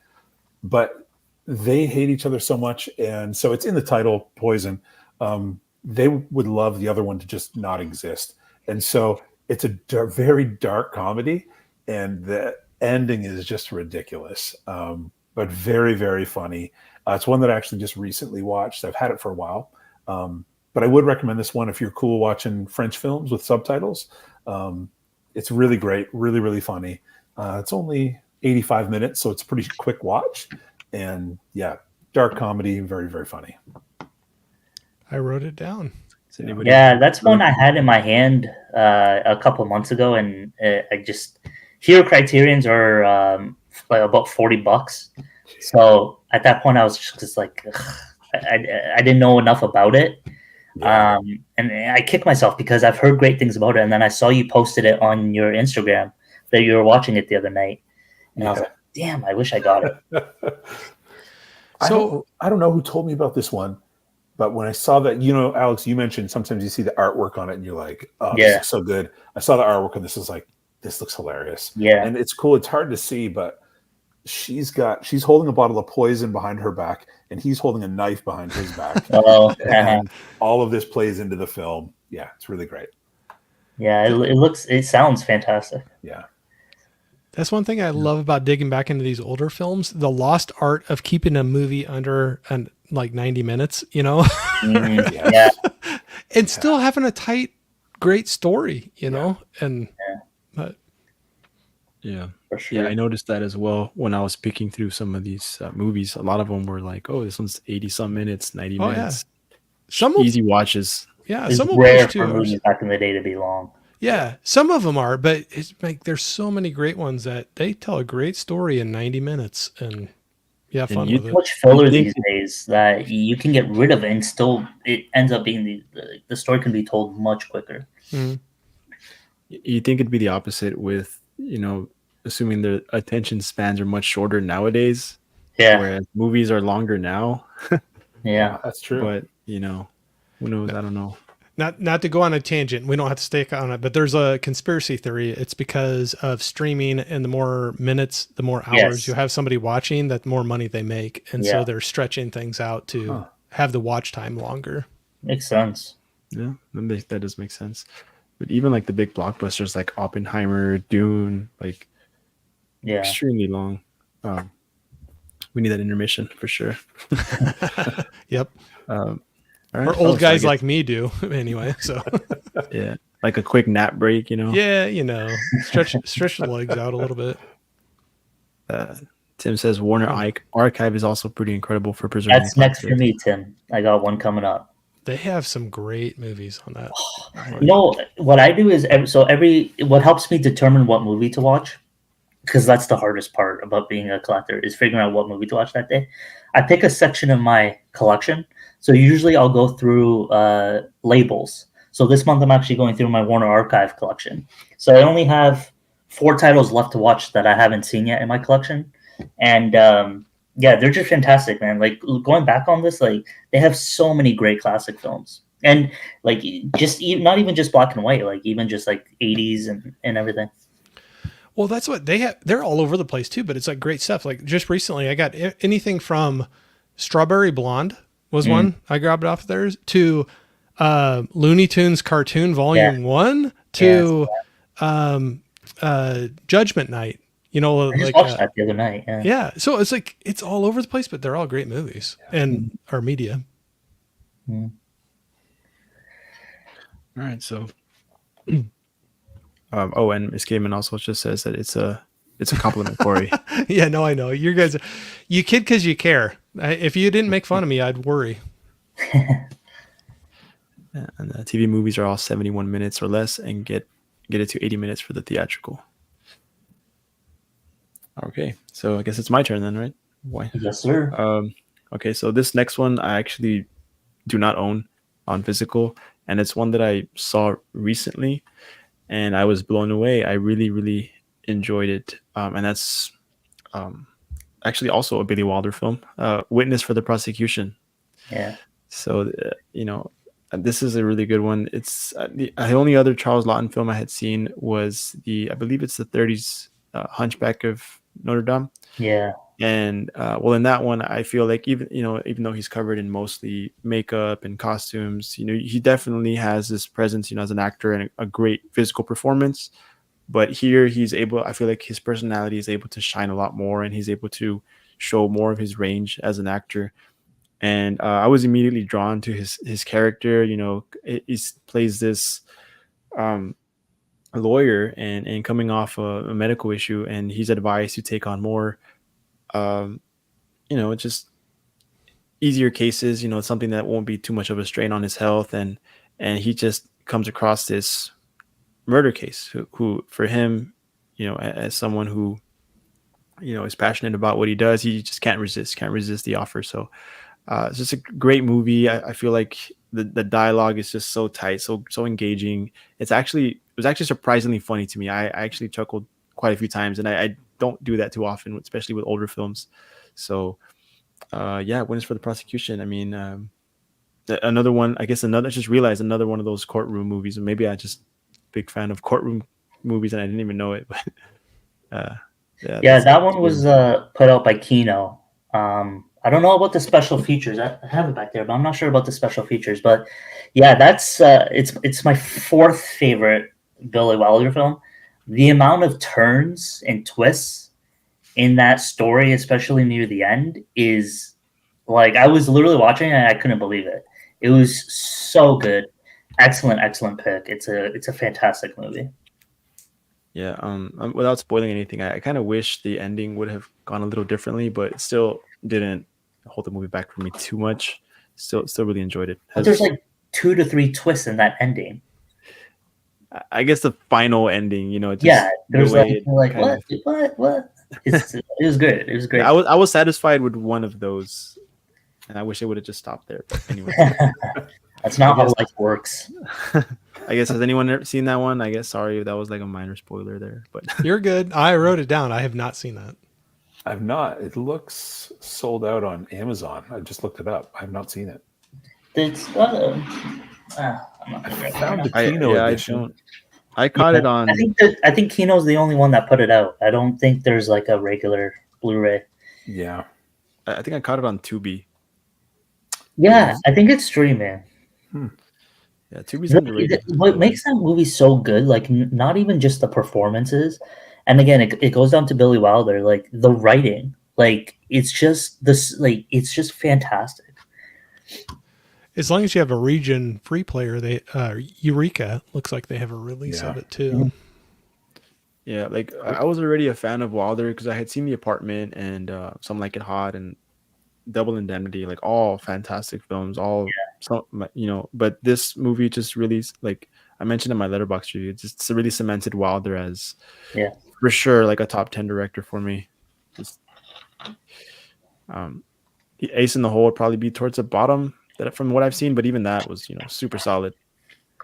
He It's did a lot okay. of stuff with Walter Matthau and Jack Lemmon, and they're like my favorite pairing together. yeah. And he did like The Front Page. He did a couple of other ones with them together, and those are ones I'd recommend as well. Yeah. Yeah, definitely recommend for sure. And Caveman also mentions Witness for the Prosecution is on Pluto and Tubi. Yeah, it's on Tubi for sure. I mean, it's got ads, but it's all good. And then Tim says, going to order the Eureka release. I've never seen Witness for the Prosecution, but sounds and looks great. Tim, you'll love it. I think it's right down your alley, man. Yeah, it's great. I was immediately like, damn, have I not seen this? And you're hooked immediately too. Like it doesn't take long to get into it. Yeah, like I said, just immediately drawn into this character. Like, oh man, I love his personality. He's just so funny. Yeah. And I think it's Marlene Dietrich as well. Yeah. I think she stars in it. I also noticed because I recently saw Bride of Frankenstein, and that, I guess, what is she, like a maid? That woman who's always screaming. She comes out on that one as well, right? I believe she plays, actually, oddly enough, she also plays the maid in Witness for the Prosecution. So. Oh, I like, I know who you're talking about, but I can't see the face. I'd have to load up Bride of Frankenstein. Yeah, I think I have it right here, just really quickly. Maybe one of you guys knows who she is. Is it? I don't. Is it? Oh yeah, it's Elsa Lanchester. Does that ring a bell? The name, no. She's also in Mary Poppins, Murdered by Death, The Bishop's Wife. I don't know. There's smaller roles in those movies, but she's, I don't know. I just wanted to say that, man. She comes out in both. But anyways, okay, moving on. So where are we? That finishes up number 3, right? So we're gonna kick things off with our number 2s. So Alex. All right, I'll take a break from the Criterions and I'll go a Warner Archive one here. And I think this one is so criminally underrated. And don't just put this one on your list, buy it. This one needs to be purchased right now. And it's Gun Crazy. Oh. Yeah. And I just think this one is okay, good. Yeah. Alex, there are sometimes I wonder whose collections, like, statistically are like super close. And every time I go through your stuff, I'm like, this guy, if I walked into his house, looked at his collection, I'd just see mine. Yeah. Yeah. This one is just fantastic. It's so the film starts with I don't know the actor's name in the movie, Bart, I guess. And he, at a young age, he's really fascinated by guns. And I think he's just super proud of how good he is at shooting guns. But he never at any point wants to harm anyone, whether that's people or animals. And then he gets sent away to a private school, I guess, because he ends up shooting some, I don't know, his father sends him away because his addiction to guns or something like that. And when he gets out, he goes to a carnival with a couple of his friends. And one of the shows is this girl, and she's crazy at shooting guns. And she invites him on stage to try the game that she does, and he absolutely kills it. They basically get into a relationship, and it just goes completely downhill from there. He starts doing stuff that he would have never done. They start doing crimes together. It's very Bonnie and Clyde-like.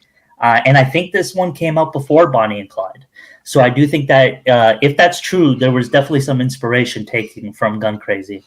But they get themselves into some trouble. Like the film starts off one way, and it goes in a crazy direction that I was not expecting.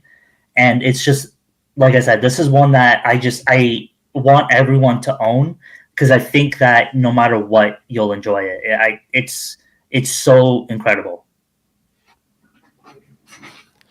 I've had that on one of my wish lists for a long time, and I've never purchased it. But as soon as you pulled that, I'm like, I've looked at that so many times. Yeah, it's great. The thing with Warner Archive is I wish there was more like special features. They're very bare bones, but like I'm just so happy to have some of those releases, like, because Gun Crazy is not a title that I don't think you'll ever see on 4K. But I'm just so happy to have it physically that I could set aside that there's no special features. It is such a great movie. Yeah, and I'm also noticing it's also only 87 minutes. So there's another one that There you go. and 20 bucks on Amazon right now. So Yeah, that's so cheap. See, guys, yeah. you're welcome. So John, that was um, clearly you are a fan of that one as well. Yeah, I didn't know about it. I was at a library sale. There was this noir box set of DVDs, and that one looked the most interesting to me. I think I got it for like $1, the whole box set. And so I went home and I threw that one in, and I was hooked, start to finish. The ending is phenomenal. It's huge, and then I immediately bought it on Blu-ray. Like Yeah, as soon as I was finished watching the DVD, I bought it with the Blu-ray. So Alex is right. It's one of those ones. Just go buy it. It's that good. Yeah. yeah. Oh, awesome. There, definitely going on the list. Another one. Say, Eddie, Amazon, I said not on the damn list. Go and buy it. No, like my cart. No, good. that's what I'm saying. Like, Amazon's going to be happy after this stream Yeah. because there's going to be quite a few purchases coming through, probably. Your next live stream will be sponsored by Amazon. Yeah, right. We wish. Oh my gosh. We got Dell in the house Dell. here. What's Nice. up, man? Oh. How's it going? Thanks for being here, bud. And then me. Sorry. Corey. Who's that guy? Where are the mods? I know, right? Block him. Block him. Who's that? Laren also saying what's up. I'm not gonna attempt to say that because I don't know how to pronounce that. But all right, a couple more people saying what's up to Dell. And he's chiming in with his top 5 here. So Sunset Boulevard, 400 Blows, and The Searchers. Okay. One of those may be in some of my stack, but I didn't know if I was going to pull it or not. So we'll just say that. We'll talk about. Well, there's one of them that I couldn't get into, and it'll be interesting to see if you pull it. I have more than what we're going to talk about. So who knows? Maybe if we still want to talk, we can have some like secondary mentions or something. But All right, so Gun Crazy. All right, Corey. all right. All right. I'm going to go with The Big Heat. Ah, yes. Okay. I was Fritz thinking. Lang. I was thinking you'd say that one when you mentioned the two main actors. I thought it was going to be 310 in that one. Oh, yeah. So this is a great one. Another noir type movie. So, and this is one that I think went a little darker than I thought it was going to. Not saying it's like crazy compared to what we have today, but for the time, I thought it went a little darker than what it was going to. So I guess around the bend here, who's seen the movie? I don't think so. Just Alex. I have it in a box set, but I have not seen it yet. So for me, for the time, I thought it went a little darker than what I was expecting it to go. Yep, here you got those. I got the. I liked it so much that I got the limited edition. Oh, I just have, I guess, the regular. Yeah, yeah. But no, it's good. But there's a couple scenes I thought it went a little for the time. Do you know what I don't want to like say too much, but Alex, you know what I'm talking about? Where, I mean, with the main cop that's kind of standing up against the corrupt gangsters and corrupt cops in the town. Some things that happen with his family, and then the other lady involved. Some situations that happened. I thought it went a little darker than I thought it would for the 50s. But Yeah, I could agree with that. Yeah. No, I was just noticing that it also has Glenn Ford. So yeah. pretty cool. Like after I watched 310, I watched his performance in this one, and then I went and watched Jubal, I believe. But he's fantastic in this one, and it's also Gloria Graham in this one as well. She's great in it. She's great in this one as well. Mhm. So yeah, this one is definitely a great one, and it's directed by Fritz Lang as well. So Yep. yeah, that's a great pick. So there you go. A hard cop and a soft dame in a brass knuckle thriller. How could you not watch that one? And 90 minutes. Yeah, in 90 minutes. Yeah. No, it really is a good one.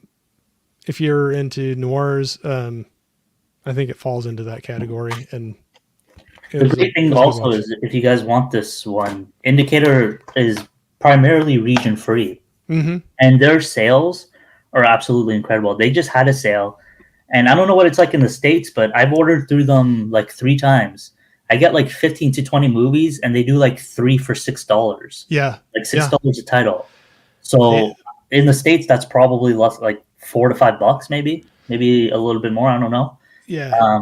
But check out their website because they always have sales going on, and most of them are region free. I agree. They have some great sales. Is that one you have there region free? Yep. Yeah. Really? That's the Yep. only reason I didn't buy it. I don't have that one. I believe mine's the same way. It's the same. Yeah. It's in the It garbage. doesn't matter if it's the limited edition or not. They're usually region free. You just gotta double check, and on the website it'll tell you if it's region free. I think some of their box sets, like I have some of the Hammer ones over there. Some of them are region B, but again, I think most of them are region free as well. Very Yeah, cool. they have a good chunk that are you can play it anywhere. Yeah. Yeah, I haven't dipped my toes into the Indicator yet, but Great label. Mm-hmm. Yep. I think they do the best box sets. Yeah, I have a couple. They're so good. nice. Yeah, collecting is kind of like getting into film. Like I was saying earlier, when you start getting into film, you start maybe with the more modern films, the blockbusters, and then you Yeah. slowly get into the older black and white. And I feel like collecting similar in a way because you just start off getting the typical Blu-ray or 4K, but then you start caring about steelbooks and labels, and So just- true. you start to get deeper and deeper. Indicator has some great. Oh, go ahead. No, go ahead, man. Go ahead.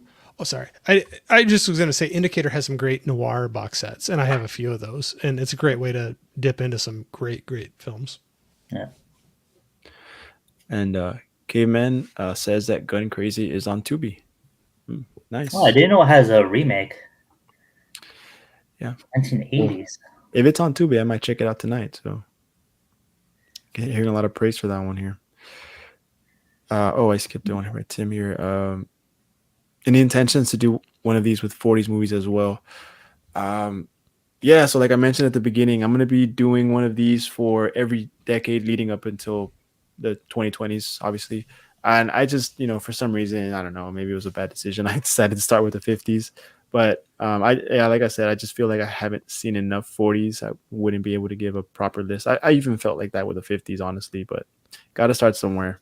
I would say the 40s have some very great films in there. Yeah. And don't feel like you have to go in order either. If you have to take some time to dig into the 40s, who cares if you do 50s, 60s, 70s, and then like, oh yeah, 40s, like who cares? Go back to the 40s. Yeah. Yeah. Well, I mean, why not? I mean, there's no rules to it. Just do what works for you. But there are some great films in the 40s. Yeah, absolutely. sure. Maybe I'll come back to that at the end.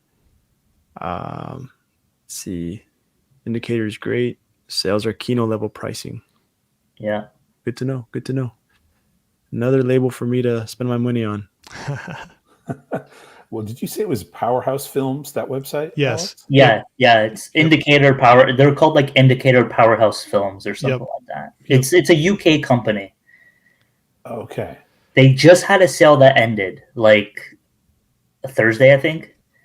Well, right now that film is part of a 3 for 15 sale or There you 3 for go. 18 sale. Yeah. Yeah. Now, again, in the States, it's different with shipping and all that. But like, I would get like 15 to 20 titles when they're on sale, and I paid like $80. Wow. Yeah, If you I did wait, more on like the import than I did on the actual movie themselves. Wow. Yeah, if you wait for them, they are constantly running great sales. So don't feel like a rush. They bring them back around a lot. yeah. And wow. Caveman. And they have some awesome box sets. hmm They have like there's two there's like 3 movies or so that Indicator released that are like some of my favorite films. Like they're just so good. Like Bunny Lake is Missing, 10 Rillington Place, The Collector. Those 3 are just like they're so good. And if you can get them on sale, highly recommend them. It's awesome. Gizmo's got to give me a hard time. Mhm. He's just poking at me. He's having fun. Oh yeah. I don't think I've seen you on here, so thanks for joining, man. Thanks, appreciate it. He's my buddy from Norway. Oh really? Yep. Cool. And he likes to throw little jabs at me. So A lot of people like to poke at you, apparently. Man. apparently That means you're well liked. I'm hard to rouse, I guess. So And then just Caveman's quote earlier. I missed the reference, man. Sorry. You're good. You're good. Young I didn't get it. Frankenstein. Miss Caveman had to Oh have surgery shit! Wednesday. I broke my fibula. Ouch. Close. Fuck, Wish you a speedy recovery, man. Ouch. that's brutal. Sounds painful. Yeah. Yeah, sending my best. Absolutely. I think we all are. I broke my pinky once. That was pretty rough. You know, I actually did my pinky toe one time, and that was the worst thing ever because it was like they couldn't. Well, not worst thing ever, but they can't do anything for it. It's just Yeah. like, well, sorry. Dude, I broke this pinky and I had a cast that went down to here, like for this little thing, and it's still not like good. But whatever. All right. Anyways, we're Yeah, right. off topic. I was about to say I never broken anything, but moving on. knock on something. Yeah, Yeah. right. I guess the best part would be you get to lay around and watch movies all day. Yeah, maybe depending on the situation. Well, not if you break your pinky. Yeah. Okay. So I think John, you're up. All right, I'll go with another international film. This is 1959. This is in Japanese, and it's Good Morning. Yes. So Excellent. really fun film. Yeah, really sweet. It's 94 minutes. It's about family, friends, gossip, farting, silent protests. Yeah, it's just a really sweet movie. Just a really good one. Good chuckles in there. And when I heard what the film was about, yeah, it's just a really simple story about these two kids who want to watch television and their parents don't want them to. And so the silent protest ensues. And there's some really funny humor. So from a Japanese film, I have a bunch of Japanese films, but I wasn't expecting this kind of like, it's not potty humor in 2024 potty humor, but for the 50s, I thought this was really funny how that humor being kind of woven throughout this story. But yeah, I've got a bunch of Ozu films in my collection, and this is just a really good one. Your kids could watch it. They got to read it all, but yeah. But it's a really good film. I would recommend this one, especially if you want to get into Japanese films or international films. This would be a really, really easy one to get into because it is just a sweet, fun family story. Yeah. Yeah, that one's really good. Ozu's a great director. Yeah.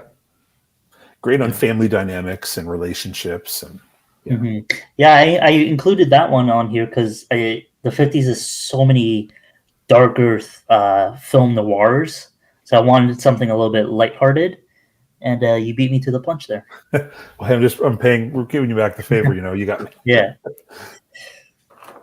Yeah, no, I've seen that one obviously, at Barnes and Noble and on the shelves and people recommending it, but I've never picked it up. But I guess now I have to. But I guess when I heard about the premise, I guess it didn't sound all that too interesting. I guess because it sounds real simple, but I guess the way you described it, it sounds enjoyable. I didn't know there was like humor to it, and I think there's something special with Japanese comedies.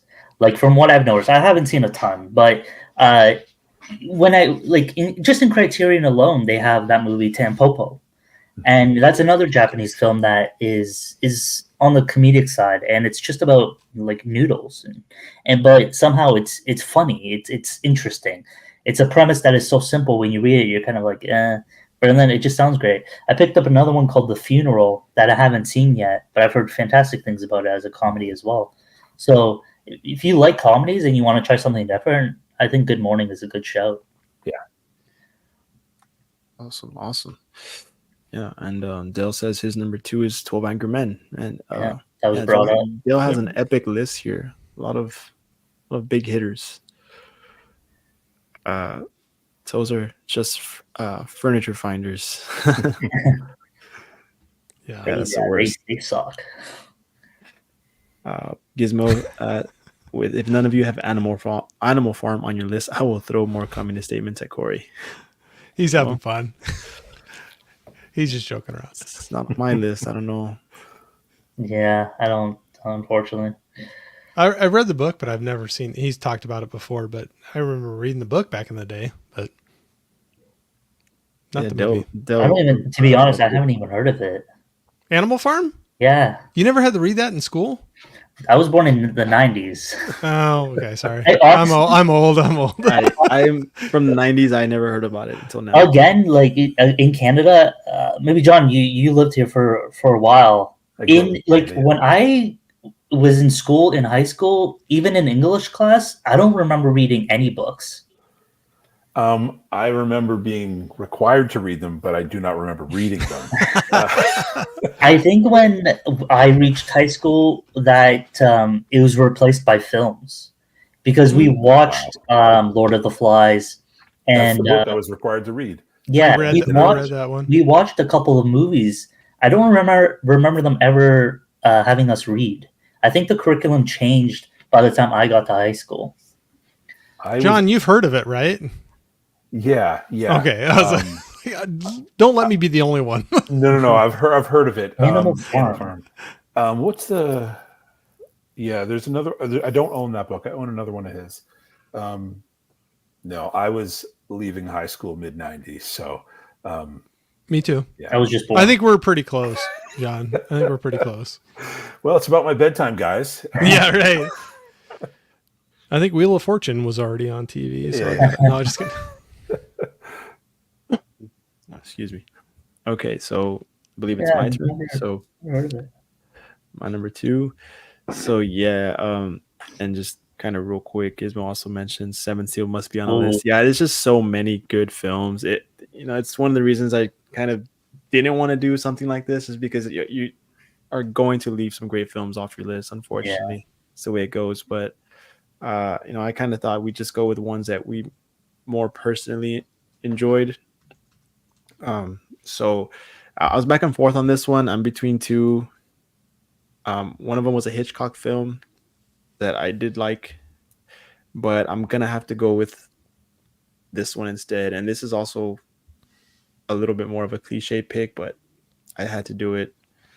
It's gonna be 1954. I had to have a Kurosawa film on here, Seven Samurai. And I've only seen this once, and this one also one of those intermission because it is lengthy. It's all very long. Very long. Black That's and more white. than 3 hours too, right? It's like 4 hours almost, isn't it? Yeah. Pretty long. So in Japanese, black and white, it's not one that's going to be for everybody, but again, just another one of those classics that I feel like if you're a movie fan, you've probably seen Seven Samurai. Very well known. Where do I start? I mean, like another one like 12 Angry Men. It's already been praised, endlessly. But for me, it's like just seems like one of the truly like the first epics. I mentioned Dances with Wolves earlier. This grand epic scale, costume design, the score, the action, and I feel like movies like this is why we have those movies today. So you have to give credit where credit is due. And Kurosawa, just a master at storytelling. You get to know these characters throughout this journey. And another one with just relevant themes today, just as far as society goes and, socioeconomic statuses and classes and power. And I just really like how, especially just film in general, it's kind of like this, time capsule, this lens where you kind of get to look at and experience other places in history and just time periods, cultures. And this is one that really pays respect to, that Japanese culture, the honor that they had.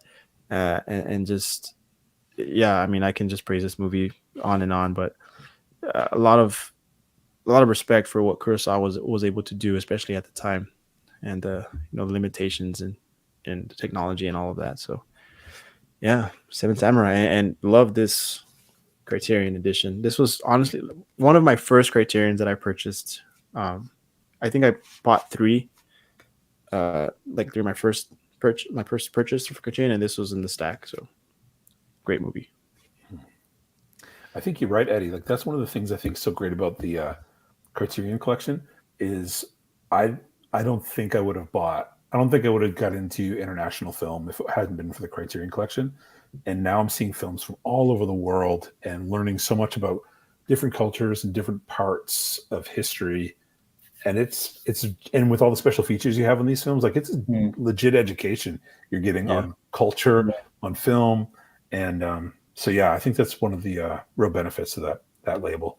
Yeah. Yeah, I've heard many people refer to Criterion as like film history in a box. It's just really, really awesome what they do. Well, you can buy one film and you almost get like three or two or three, Yeah. like because you have some documentaries, like you said, John, in there, and it's some of them are as long as the film is, and it's cool to watch that and see some of the behind the scenes and some of the history of that. I mean, looking at the bag, it's a 2-hour conversation with Kurosawa in this. Yeah, it's crazy, but yeah, pretty cool. That Has was everybody one... seen? Oh, sorry. No, you're good. I was just asking if everybody has seen that one. I've seen it once. To be honest, I'm not sure if I finished it. It's one of those movies I couldn't get into personally.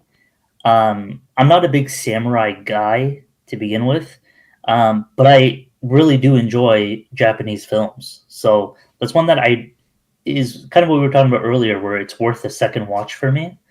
But the length and just the material isn't something that I really could get into. So I'm not sure if it's for me or not, but the influence that it had on film is crazy. Yeah, that was one I wanted to try to watch before this, because when I was talking to a few people about doing this 50s stream, there like a couple people said, you got to watch that one. But yeah, I was just looking it up and it's like almost 3.5 hours long. Yeah. And I was like, I don't know if I can get it in before. Yeah. Which is why I've only seen it once, like I said. Right. But it's, I wouldn't blame you if you broke this up into like 2 days. Oh, yeah. I think that's totally understandable. But yeah, even just watching it once, I just saw the impact that it had, and just such an impressive feat, no doubt. Mm-hmm. But yeah, that's my number 2. So we'll kick off our number 1 now. We made it to the top. Geez. I don't know which one to pick, honestly. I kind of want to go with something that... I'll go with this one, because this is one that I want people to experience. And the other ones, I guess, will be honorable mentions. But this one is from 1957. This is one that I've seen twice now. And it's called The Face in the Crowd. And Dude. I have that one too. It was my number 1 pick. Oh yeah. I think this one is fantastic. I think so. Basically, the premise of this is that she's John, help me out here. She's a radio show host, and she finds someone, and his name is Lonesome Rhodes. Yeah. And she discovers this guy who is absolutely nobody. And I say that not disrespectfully, because I'm absolutely nobody. But what he has more than anyone else is personality. And what she does is she decides to put him on mic on her radio show. And he absolutely, completely blows up and becomes a huge sensation. And they make like a ton of money, a ton of profit, and just everyone is listening onto this radio station. But what happens is, and this is when the film gets interesting, is basically a lot of the fame really starts to get to him. And he has this new persona as Lonesome Rhodes. And he basically kind of becomes a dick. And it tests the friendship between him and the person that gave him his opportunity. And that's basically it, I guess, without saying too much, and kind of from what I fully remember. But I think this one is great. The performances are excellent. And this was one that was just a blind buy. And I thought it was just really, really good. So A Face in the Crowd. Yeah, if you probably my favorite TV show of all time is the Andy Griffith Show. And so if you like the Andy Griffith Show, he's just this sweet, sweet sheriff. Just think of like the polar opposite of that guy. And that's who you have here. So it was weird seeing Andy Griffith be just the worst. And I thought it was a really powerful, like, I think if you look at our culture now, when it comes to politics, when it comes to influencers, when it comes to, you can even, people of influence and power, who it can become about this persona, and it is purely about that, because the fame they get, the recognition, the profit of it, And so I thought it was a beautiful look at a study at what popularity and can do to you. Mm-hmm. And so outstanding, really outstanding. Yeah. Yeah, that's that. I was actually blown away by it. I watched it, and then I think it was just a couple of days later I was like, I popped it back in, and I don't really do that too often, but it was one that I watched pretty close to each other. Yeah, it's a little over, just over 2 hours. It's a little bit longer, but it's great. Very good. I want to check that out, but I'm not saying it's the same because I have not seen it, but it kind of, I was talking about earlier with Ace in the Hole, some of that, when you start getting that attention, you start getting bigger, and how it can change a person and how far are you willing to go to get that and keep that, kind of interests me to watch that. Yeah, that's why I brought it up, because you brought it up once about Ace in the Hole. Yeah, no, it's I got it written down. I got a lot of movies I'm going to be checking out here pretty soon. But it's crazy, like even if you think of like if it's a politician, if it's somebody who has a radio show or a TV show, you can think of even like as a pastor or something. Anyone who might start out with a genuine, pure motive of I'm going to help here or inform here, and then it can become about something very different and very dark, once popularity seeps in, no matter what you're doing. It's just really great. Like I was captivated the whole time. Yeah. It's one of those, it's how crazy it is, how quickly things can go off the rail, Definitely. From your original intention to where it ends up. Yeah. Sometimes recognition is the worst thing that can ever happen to you. Like, because things start to become less pure. Same things like with the band. Sometimes a band, it's about the music. And then once recognition happens, it becomes about other things. Then the band members all get their own personal tour buses because they don't even want to be together anymore, Mm-hmm. So. Yeah. Interesting for sure. Well, looks like I'm going to be spending about $500 in July. Amazon's going to be happy here in a bit. A second. Barnes & Noble, Amazon. Yeah, right. A lot of Criterions. That's why I was. I have seen a lot of Criterion tonight, and I know that was brought up earlier, but. Dell did read Animal Farm, so. Yep. Also, that was required reading for me. Yeah. Gizmo says that he thinks the 50s is the second weakest decade of movies from America. Worst is 2010s. When 60s and 70s, America kicks ass, especially the 70s. Gizmo is my favorite film critic. He's hard on modern films. I love him. He's got a great knowledge. He's hard on newer films. But yeah, I think looking at my Letterboxd stats, 2010s was some of my highest rated films. not the highest, but one of the highest. I think there's only every year has good movies, but I think the 2010s, I think certain genres died. Like comedy died. Yeah. Like 2000s was killer for comedies, and then it just completely died. I agree. Tim says that 50s is tied for 80s as his favorite decade. Okay. Yeah, I mean, I agree. 50s is I've said it is my favorite decade as well. So it's interesting.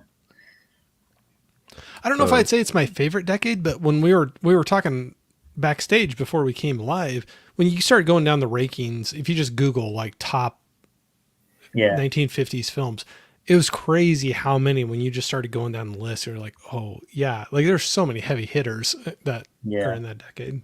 Yeah.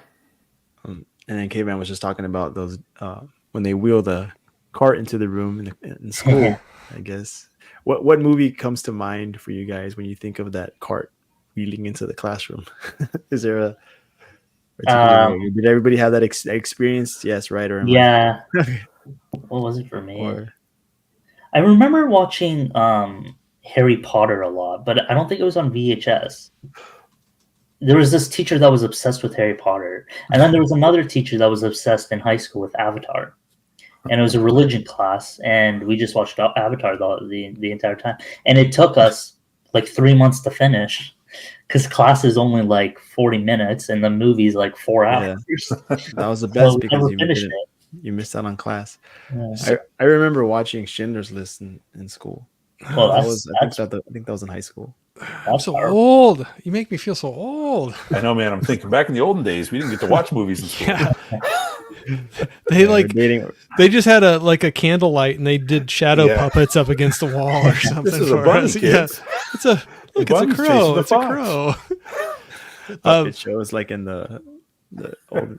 They would, in all seriousness, roll in like a film projector into our rooms when we watched a movie. And the one when you were saying that, the one that popped in my mind was To Kill a Mockingbird. Oh, So wow. that was one I remember watching in English, like a lit class. Yeah. Well, Dale knows what I'm talking about here. Thanks, Dale. Tim Takisaki's good on you. I think America produced mostly 4 different kinds of stories in the 50s. End of the world, love story, westerns, and rockabilly pop Elvis stuff. Yeah, but they can have some great stories with all of those. I mean, come on, Gizmo. Get on board. Smile. Have some fun with the movies. Come on. Come on, man. Yeah. With some exceptions, Tim, you can boil down any decade to generalizations, though. Yeah. I mean, that's pretty much it's just retelling of stories in different ways. Speaking of samurai martial arts series conclusion video, Dell. Yeah, I saw Dell had a video about that. I haven't been able to check it out yet, but I'll definitely watch that one.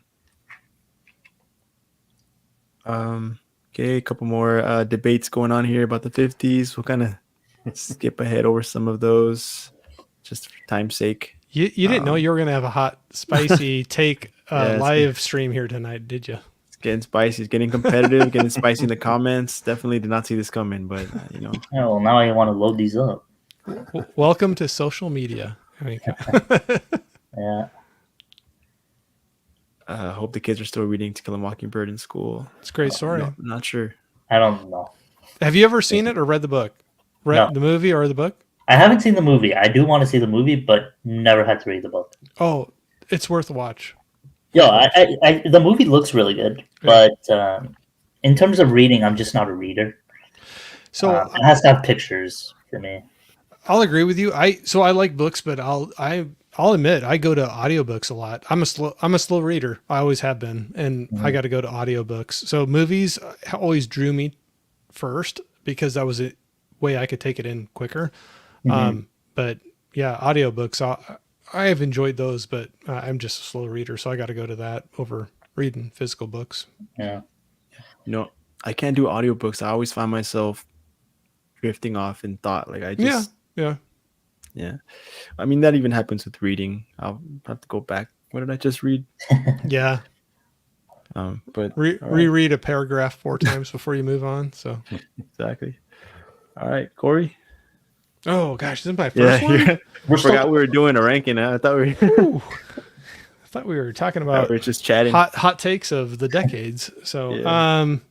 okay, I have so many others piled here. So Well, I'm gonna let's do an honorable mentions quickly because I have So about 7 left. okay. You want to do? Well, I would say at the end of it, as long as we have time and everybody's cool to hang out, I think it'd be fun to throw out some honorable I got mentions. some do that. titles here. So I'm going to go with a cliche one since it hasn't been said yet. And I know it's like up there, but I have so many other that are great ones, but this is one that I just absolutely loved. I have to flip it open though. This is your number 1, yes? Yes. Okay. Rear Window. Yeah. Rear Window.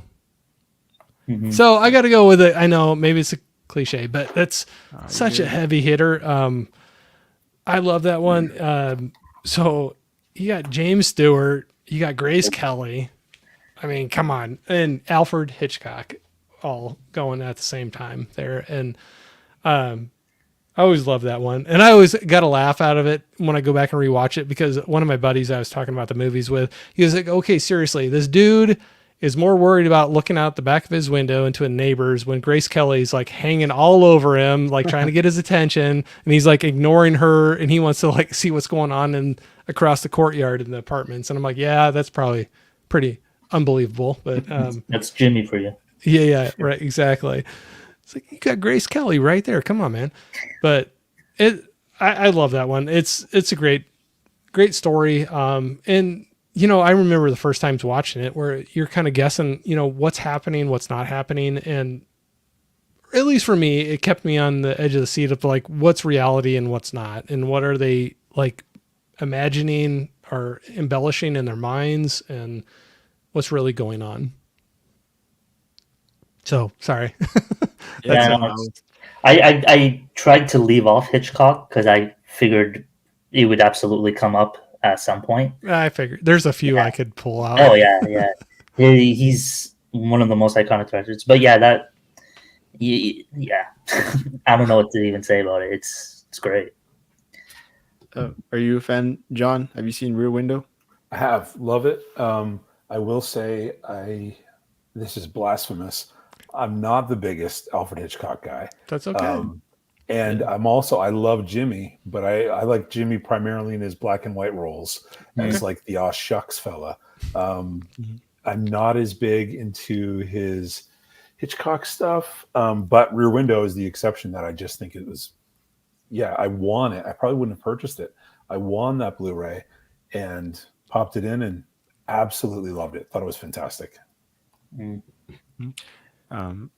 I don't own it physically. I actually do own it digitally.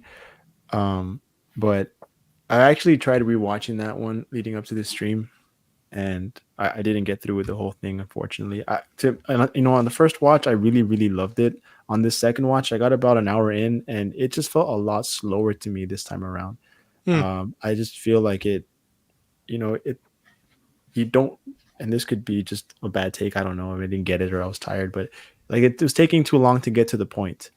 Like it was just kind of meandering. Like, yeah, he's looking at his neighbors. I mean, it's a great film. Don't get me wrong, but just don't hold it as high as I did the first time around. And it's just like, okay, he's looking around his neighbors, but what's going on? There's this mystery element to it, but yeah, he's just looking at his window, like for what? He's just like that.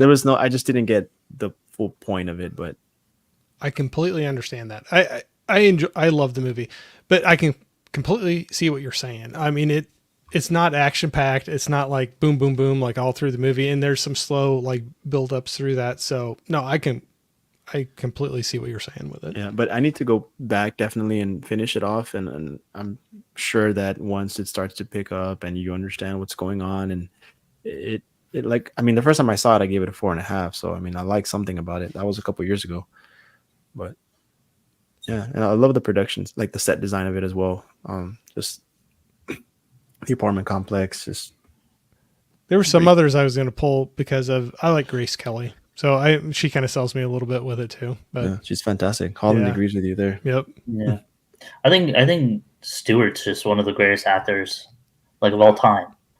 And like two of my favorite performances by him are actually in westerns. Death Street Rides Again and The Man Who Shot Liberty Valance. Yeah, that's a great one too. Those are two of my favorite performances by him, and he can do anything. Like he does no wrong. He's excellent. Yep. Nope. Absolutely. Oh, here we go. Oh, the debate continues. See what Gizmo has to say. Oh, or just I don't know. just for time's sake, I don't know. No, go. Have a debate going on. We want to see some blood here. There better be some blood popping up in the stream. Okay, well, let's see. He says he disagrees. I wish I could agree with you because the stuff I want the most is original ideas.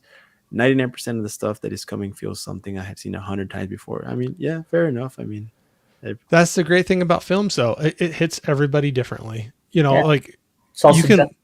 Yeah, absolutely. So like we're talking about all these. So everybody that's pulled something that I know, like there's been movies I'm writing down that I have not seen before, so I can't say on those. But everything else that I've seen, like I think they're great films.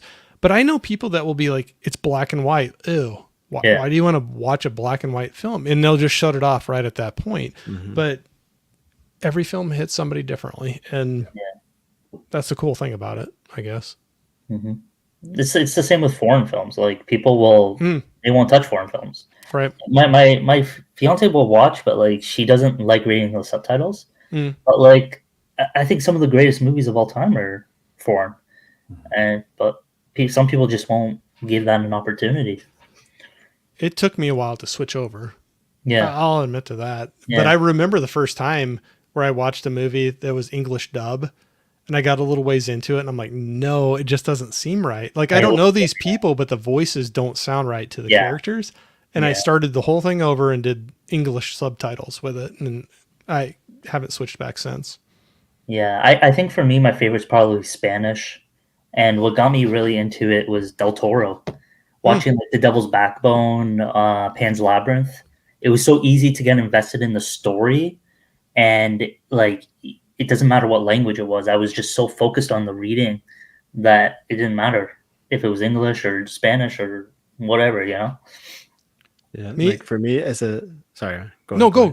go, Eddie. No, I was just gonna say like since I'm a Spanish speaker, when I watch Spanish movies, it's pretty cool because I don't have to read the subtitles. So when you said foreign film Spanish, to me, I registered it like Spanish It's foreign. not Oh, foreign. That's Yeah. not foreign. it's not foreign, not to me, Yeah. but That's no, yeah. for me. It's been Korean films that Yeah. I've really Yeah. dove in it, and there's just been. Badass. I know we're kind of going off here, sorry, but there's been so many great ones. Once I opened that door of being cool with subtitles, there's so many good films that I've found there. Is there a particular foreign or like language that you gravitate towards more, or it's just not really preference? I've been all over. The one that really opened me up a lot to the subtitles was Korean films. So the one that I really remember stopping and starting all over and doing subtitles with was Train to Busan. So that was just the one that I'm like, I can't do the English dub and I got to go. But there's been quite a few. So some Gizmo that's been in here, he's offered up some I found on my own too, but there's been some films that have been like Norwegian films like in Europe, and they're subtitled, and I've gotten into some of those as well. But I think the Korean films were the ones that really broke me of that habit of having a problem with it. Yeah. Korean, yeah. John, any particular maybe that you've seen the most, or Probably even Japanese films. Japanese? It'd probably be the higher. Japanese and French would be the highest in my collection. Yeah, that'd probably be the two highest ones for foreign languages to me.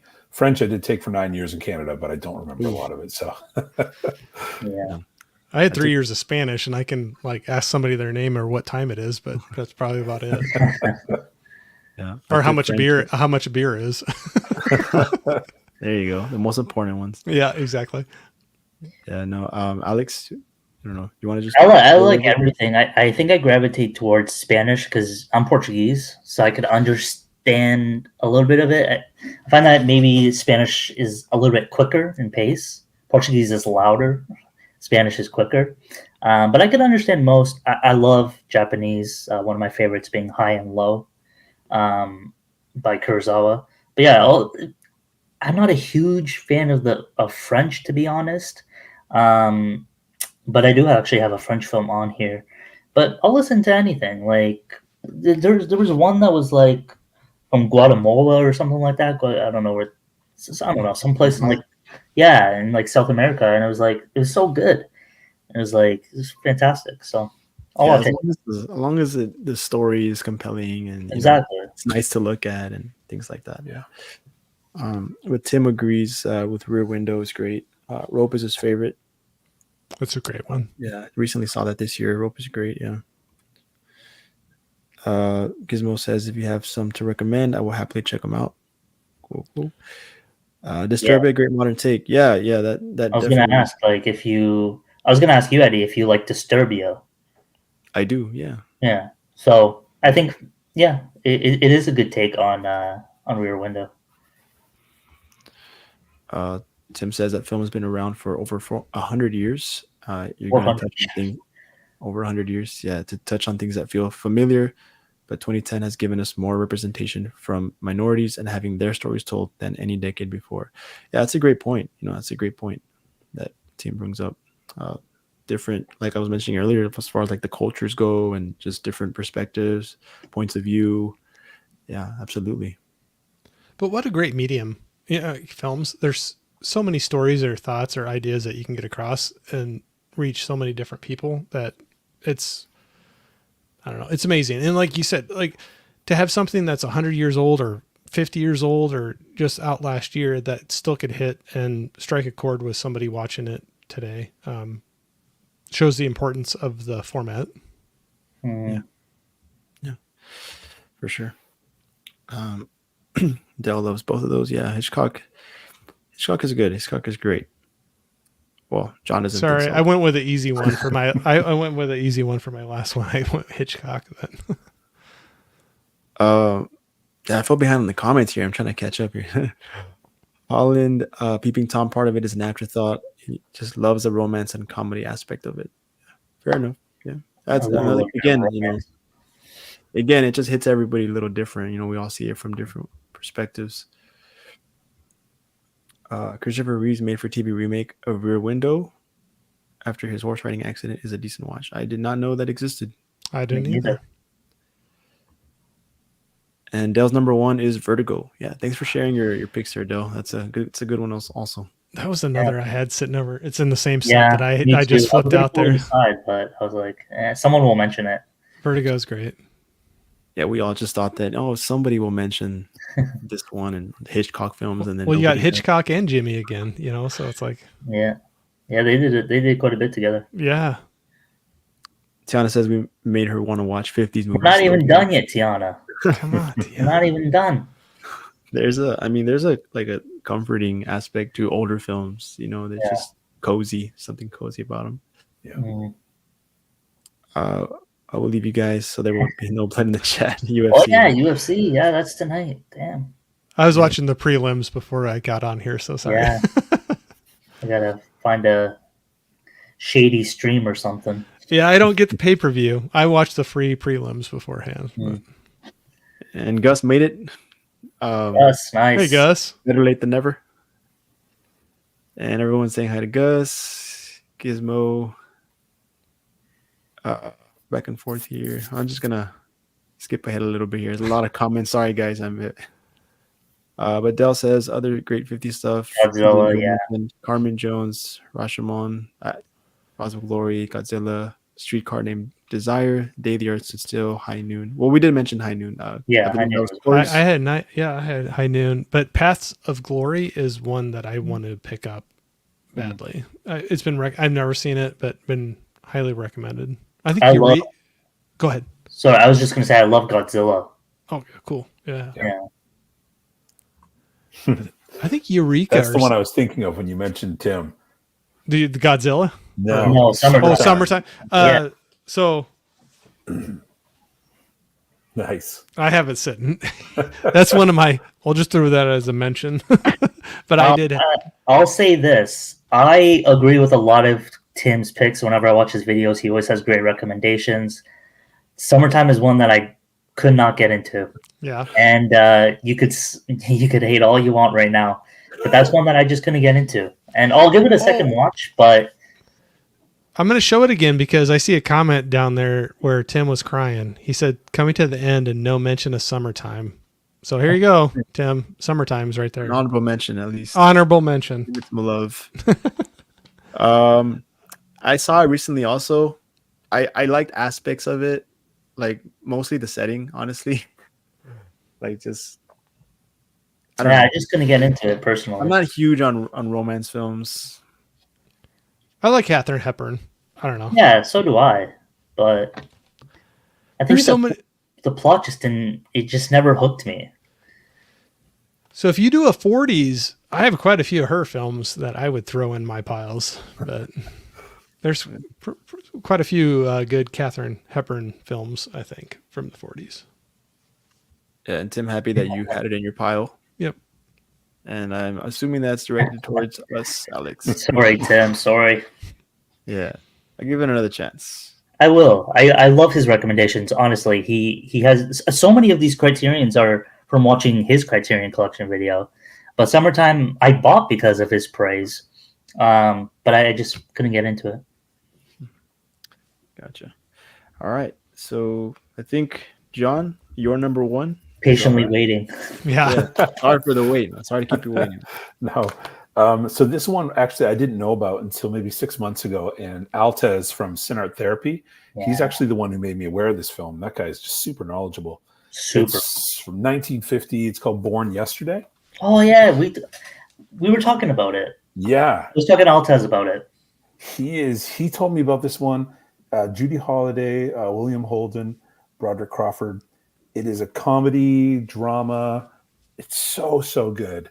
I love this one. He, I think, put it up with Mr. Smith Goes to Washington. I think he did this little in the thumbnail of his video saying, "Is it better than?" And I love Mr. Smith Goes to Washington because of Jimmy and Gene Arthur. And so I messaged him and I was like, "Dude, how dare you compare any film to that one?"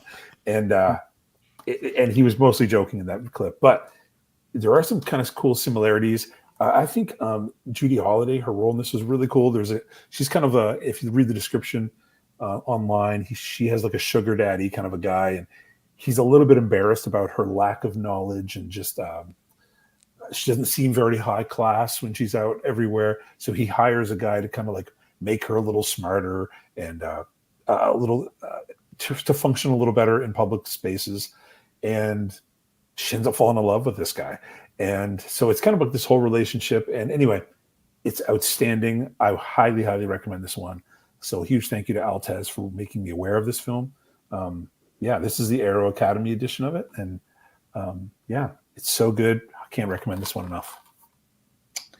Yeah, I enjoyed it. I saw that one probably like 2 to 3 years ago now. I honestly don't remember too much about it. I don't own it physically. I saw it somewhere, but I enjoyed it. It's just kind of hard to track down that Aero release.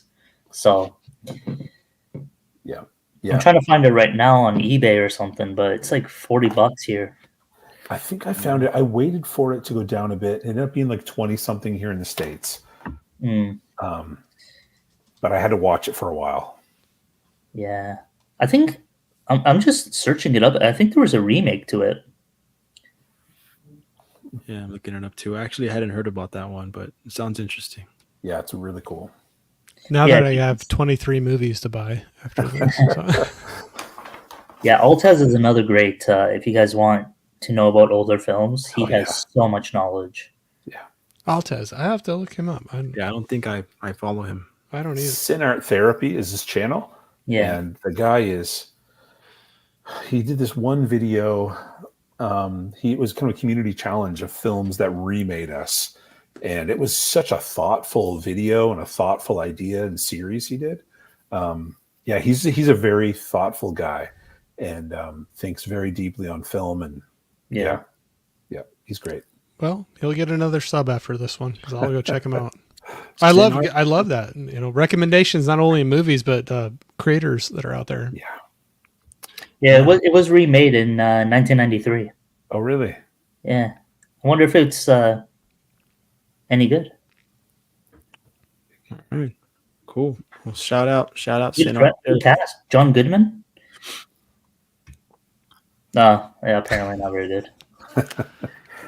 Tim will survive. Tony says he knows that we all love different styles of film. Yeah, for sure. We're accepting here. We don't. Caveman says Rear Window. The Christopher Reeves version is on YouTube. Cool. Nice. Good to know. And Dale says Corey just saved Tim's life. Summertime. Breaking out summertime. There you go. All right. So cool. Born Yesterday. Sounds good. Definitely need to check that one out. Yeah. I'm gonna put that on my at least my Letterboxd watch list. Okay, so I guess my turn to kind of wrap things up. Yeah. I didn't really expect anyone to pull this one. But it's another Criterion, and it's from 1956. Another short one at 84 minutes, and that's going to be the Stanley Kubrick film, The Killing. Oh, here we go. I was saving it. Yeah. Yeah, I got it. Okay, go ahead. Yeah.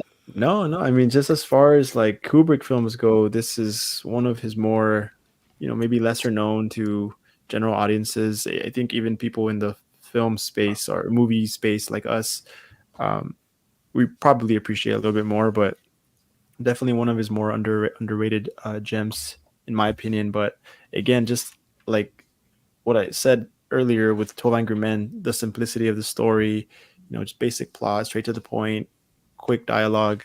It's a heist movie where,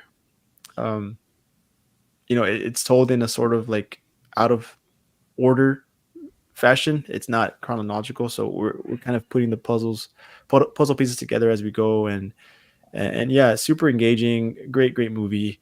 Sterling Hayden is in this. I believe he was also in Doctor Strangelove, if I'm not mistaken. But great performance, great acting. Yeah, probably, as far as heist movies go, this one's up there for me.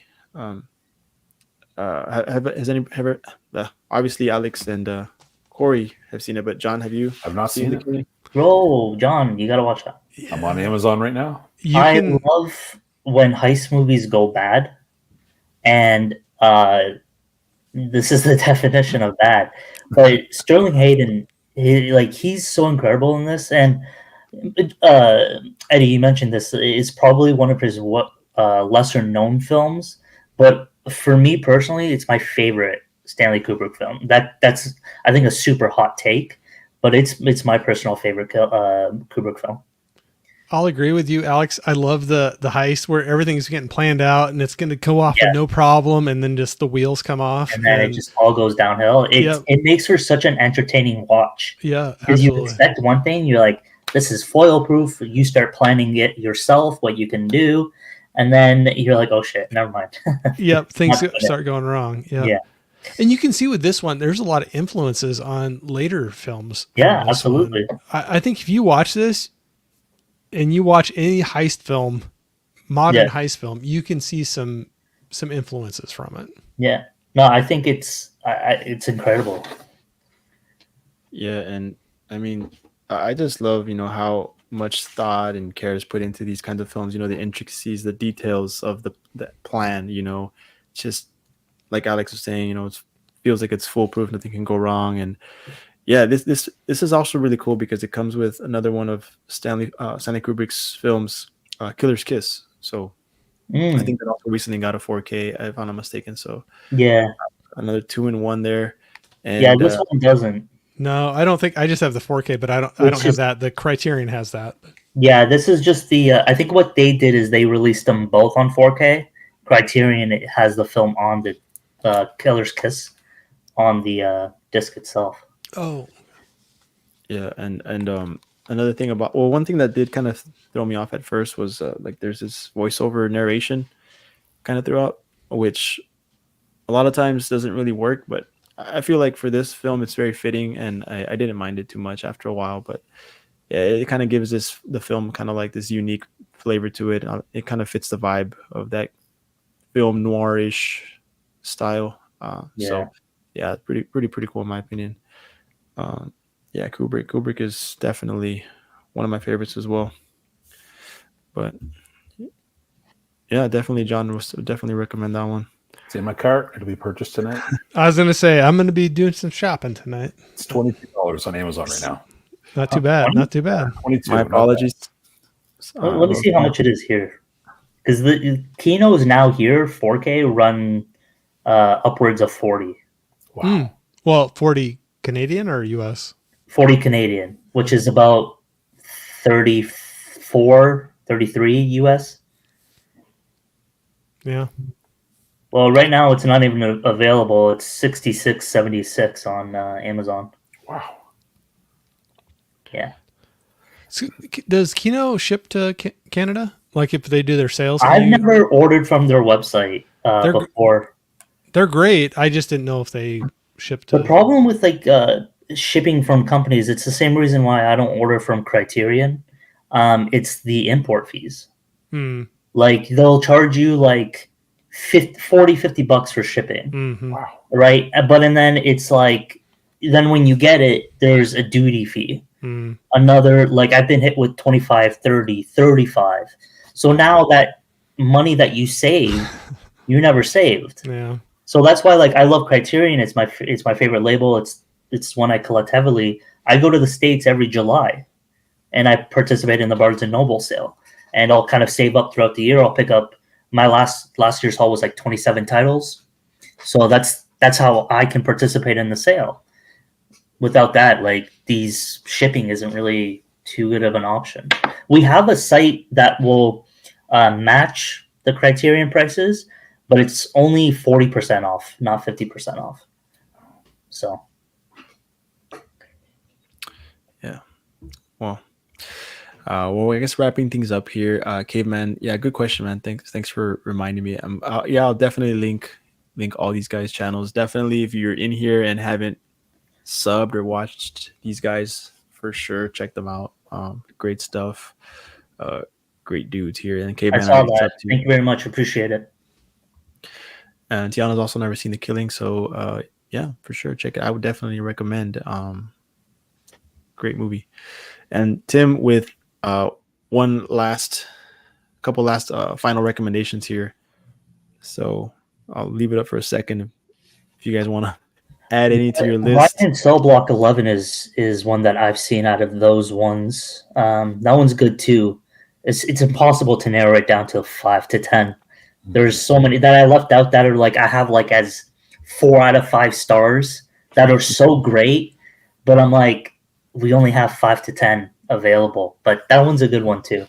Yeah, I don't have a ton of movies, but I have quite a few other really, really good ones sitting here that I could have pulled up easily. Yeah, we'll mention them right now. And then Caveman's been subbed to us. Thank you, man. Appreciate the, being subbed here. And Corey's gonna need another spinner shelf.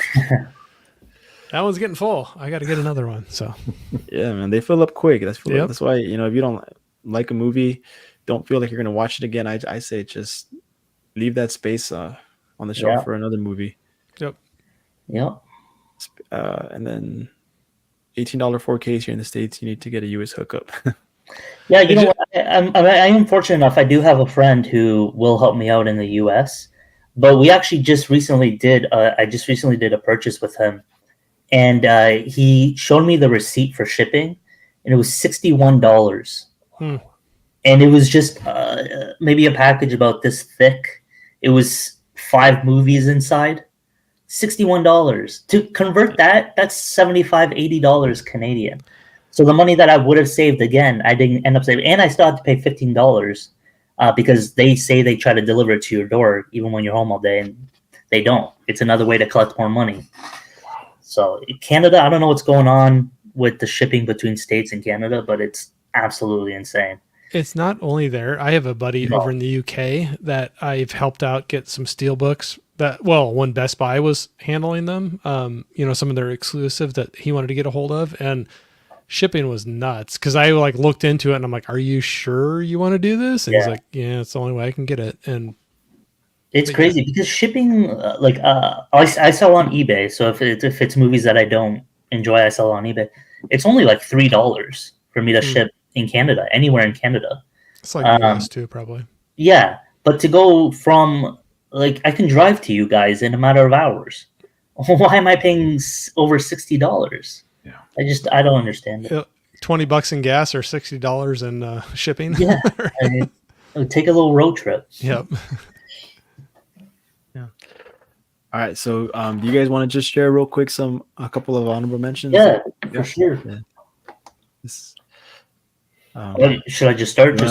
Yeah, start us off, man. Okay. I wanted to include this one. I thought maybe Eddie you would, so I left it off. But I'm a big fan of the Titanic and the story of the Titanic. So I love A Night to Remember. Because Titanic, I have no shame in saying this, I think is a perfect film. But it's much more of a romantic drama. While this one is all about the Titanic. There's no Rose, there's no Jack, there's no relationship. It's just what happened that night. So you get a lot more. I don't want to say it's more realistic, but you get a lot more of an understanding, I guess, of maybe what happened. But that one's really good. The other Western that I had pulled out was Last Train from Gun Hill. This one is fantastic. This one's Kirk Douglas and Anthony Quinn. Basically, in this one, Douglas's wife is murdered, and he goes to figure out who it is, and it's actually one of his best friend's sons who murdered her. But the problem is he wants revenge on the son, but the father won't allow it, and he has power over that territory. And it's just basically a battle between him trying to get his son with the father trying to protect his son, even though the father and the husband are best friends. So that one's really, really good. I had to include this one just because he's my second favorite director, and it's Douglas Sirk. So I wanted to include one of his films, so I went with All That Heaven Allows. This one touches on the subject of what's the word, like higher society, or that's not the word, but basically she's wealthy and he's just an average man, and her friends don't want her being in a relationship with him, and it just dives into that whole aspect. Nowadays you have 50-year-old men dating 20-year-old women, but back in the day that was not a thing. So it dives into that. It's a melodrama. Cirque is just fantastic. I could have shown All I Desire, Written on the Wind, anything by him. But I decided to go with this one. That was the first one I saw from him. The French film that I was talking about is Diabolique or Diabolique. It's a mystery thriller about these two school headmistresses, I guess, that plan to kill one of their husbands. And the body goes, they hide it, and the body goes missing. So it turned into like a mystery thriller. That one's really good. And then two that were just kind of my oddball that I've only seen once, but I really, really enjoyed. The first one is a film noir in Night in the City. I was a big wrestling fan, so this one was pretty cool. They actually had a real Polish wrestler that actually was in this. But this is basically just about some dude who thinks he can make more money having his own business, and he cons another I guess promoter in the wrestling business, and it just gets pretty nasty and dirty. And then the last one here, I wanted to also include a Samuel Fuller film, and I pick up on South Street. Again, this is one that I've only seen once. I don't remember the story too much on this one. This is why it was kind of like my last pick, but I wanted to at least include it in the honorable mentions. I really liked this one, Pick Up on South Street. And that's it for me. Sorry. Well, I think that wraps up the stream. I think all our honorable mentions are taken. I have more. It's like yeah, I know. That's why I wanted to have you on the stream, because I know you're a big fan of 50s. Yeah, I'll play that back and add them all to the list. Yeah, that's what I do. I just rewatch the streams when I'm at night, and it just. Oh, I do that too all the time. Yeah, I have it like as a podcast kind of thing, and and then when I'm at work, and then I just. At work or going to bed, I'll pop it in and listen, re-listen and stuff.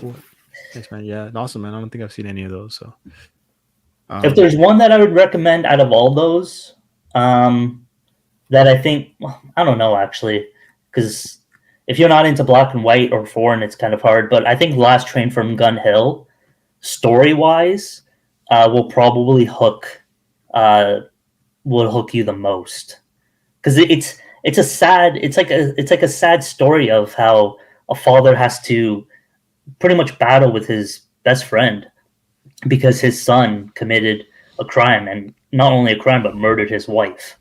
And I think also raped her as well. But I'm not 100%. I can't remember 100% certain if he rapes her.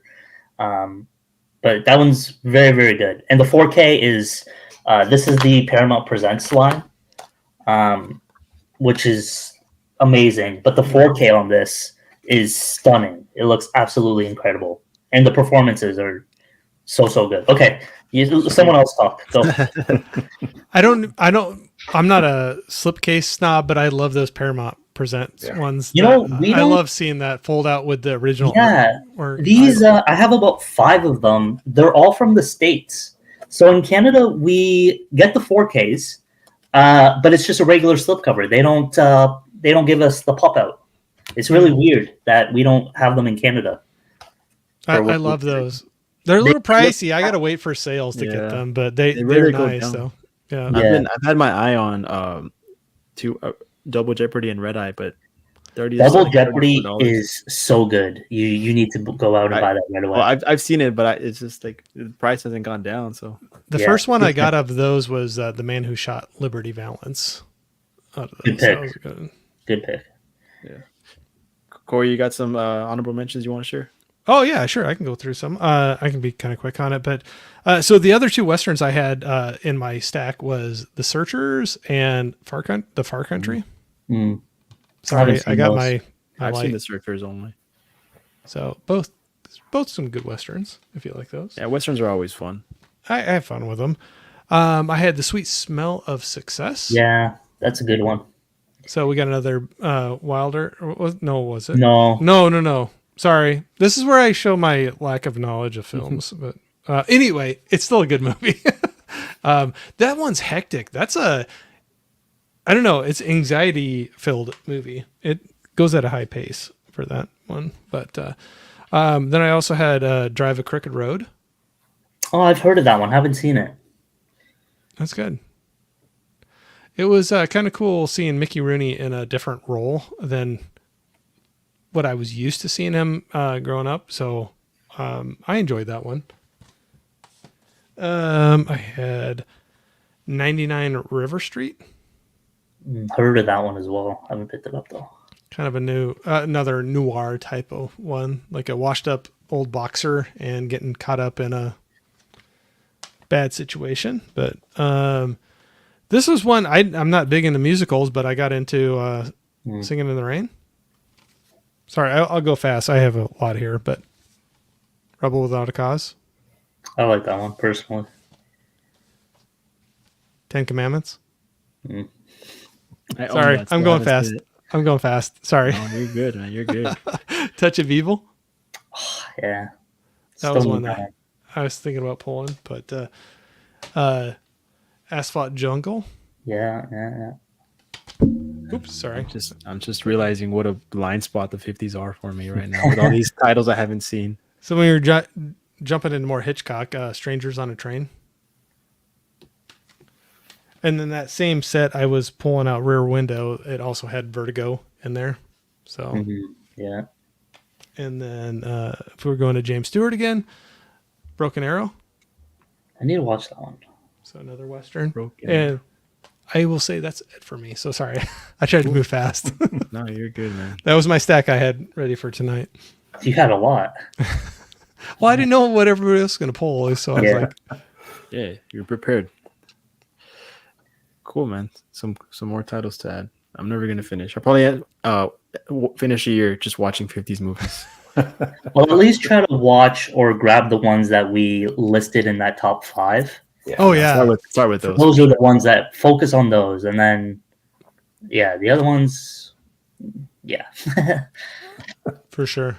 All of them are good, but like you said, if we pulled them for the top 5, yeah. those are higher recommends. Sounds good. And John, you got some? Yeah, somebody mentioned Harvey already. This is great. Imaginary Rabbit. It's just a lighthearted film, but it's Jimmy Stewart, so I'm a huge fan. I think someone mentioned Paths of Glory. Really great film, 57, anti-war.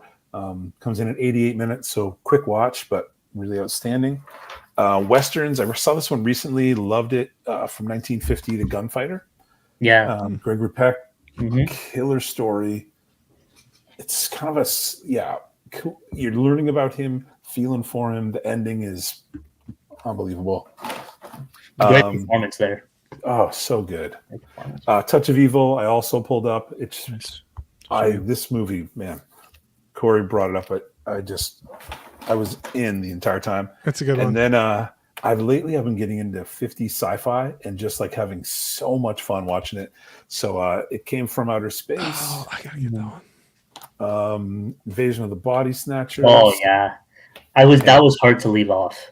Yeah, and this is I think this one's still available in the US, but this is the one you were mentioning, Alex, with these like all the slip boxes. So nice, amazing additions. So Invasion of the Body Snatchers, and then War of the Worlds. So yes, I love that one. Yeah, so some sci-fi to end it there. But yeah, those would be my honorable mentions. Nice. So, okay, not to go back into Touch of Evil, but I need to Google it. And I'm probably like really naive and like people would be like, oh, yes, or oh, no. But so do you know 90s grunge at all? Like Foo Fighters? There's no other music. Okay. 90s grunge. You and me, we're right together. There's a scene in this. Did the Foo Fighters rip off a scene from this movie? And is it Hero? Oh gosh, what? There's a music video where, so in this movie, when the lady's alone in the hotel and all the gang members come in and kind of like surround her. Or no, is it Everlong? Everlong. That's the one I'm thinking of. Did you get a connection there I between didn't pick that up there, but now that you're saying it, yeah, it totally looks like that. I kind of want to know if they ripped it off of not ripped it off, but like get inspiration from this movie for that. But anyway, sorry, I went on a tangent, but The one that you have there, John, is that a 4K? Yes, Because that's the Eureka release, right? it is. Yeah, so it's got it's a really nice hard box set. Mhm. And it has a great, like a super Oh. thick book. And then, yeah, so it has 1998 reconstructed. Is it the 4K and Blu-ray or just 4K? Of the Yeah, I think it's just a few K. So it is a 2-disc edition. Hmm. Yeah. Because I've been looking to pick that one up. I'm more inclined to grab that Eureka release than the Kino one. Yeah, I love this. Yeah, the picture was gorgeous. I got to ask on that one. Do they have on Discs. the Kino? They have two 4Ks. One is the theatrical release, and one's the reconstructed version. Yes. That was trying to go off of the notes. So this is 3 Orson versions. Welles. So this one has the 1998 reconstructed version. Okay. It has the 1958 theatrical version and the 1958 preview version. Okay. So you have 3 different versions of the film. Cool. Okay. But most likely the 4K is only the original version, and the reconstructed is probably Blu-ray. No, I'm reading the back here that both discs are 4K discs. Oh, okay. 2 UHD discs. Yeah. It's probably the exact same transfer then. Yeah. That's a cool box set, though. Yeah, I mean, if there's a booklet involved, I'll always go for that. Yeah, and this, even though I don't read. But you know what? You said you like pictures. But you like the book. All pictures, damn it. I love it. Yeah, it's like a 100-page booklet. Yeah, they'll take me like 6 years, but I just like having them. I like having those essays that if I ever did want to read into them, you could get. We were talking about that. It becomes like a history lesson of that film, and it's with directors, it's with producers, it's actors, everything. Absolutely. All right, Eddie, what do you got? All right. Yeah, no, sorry, just listening to all these movies that I need to watch, but yeah, so I'll just throw one out there. Aside from the fact that I'm probably the person that's watched the least 50s, including the chat, I'm just gonna throw one out there, and I don't think I've heard anybody mention it, but that's gonna be Dial M for Murder. Yeah. And it's just another classic Hitchcock film. You know, classic suspense, tension filled, mystery aspect to it. So yeah, I recently saw that one as well, and almost made my list, but yeah, not quite. Another Grace Kelly, so she's always great.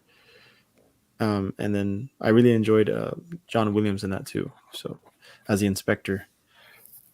Corey, you were gonna say something? Oh, no, sorry. I'm talking way too much. I get excited. People want to talk about movies with me, so that's what we're here for, man. I get all crazy about it. So what we're here for, right? You can tell me to shut up, and I won't get my feelings hurt. But Grace Kelly, I love Grace Kelly. And then we were talking about Paramount Presents, and one I've had on my wish list. I've been looking to pick up before too long, and I've seen it before. But To Catch a Thief, so Cary Grant, and so that's another Hitchcock, but. Cary Grant. I need to watch that one as well. I haven't seen that one. I like that. I love both of them though. Like, I don't know. So anyway, sorry. It made me think of it when you said Grace Kelly. No, yeah, I guess I'll just throw one more out there, and I'll give credit to Alex because he actually recommended this to me, or in the last stream we had. And if you're a fan of horror, or just during like the month of October, House on Haunted Hill, Vincent Price, it's a fun watch. I think it's a I guess it could be a little bit campy at times, but it overall, it's especially during that spooky season, one of my favorite times of the year. Definitely a fun watch for sure. So shout out Alex, he's the one who recommended it to me. And I'm just like looking at my letterbox right now of films that I don't own that I've seen from the 50s, and it's like I feel like I've left out so much stuff. Like, it's insane. Yeah. Well, you think 10 years, there's a lot of movies that come out in 10 years. Yeah. Well, like even like a simple western like 40 Guns. Yeah. A Man of a Thousand Faces is a fantastic movie. I don't know if you guys have seen that one. I have not. That one is really good. That one. If I do own it, I would have probably pulled that if I had noticed that I actually own that.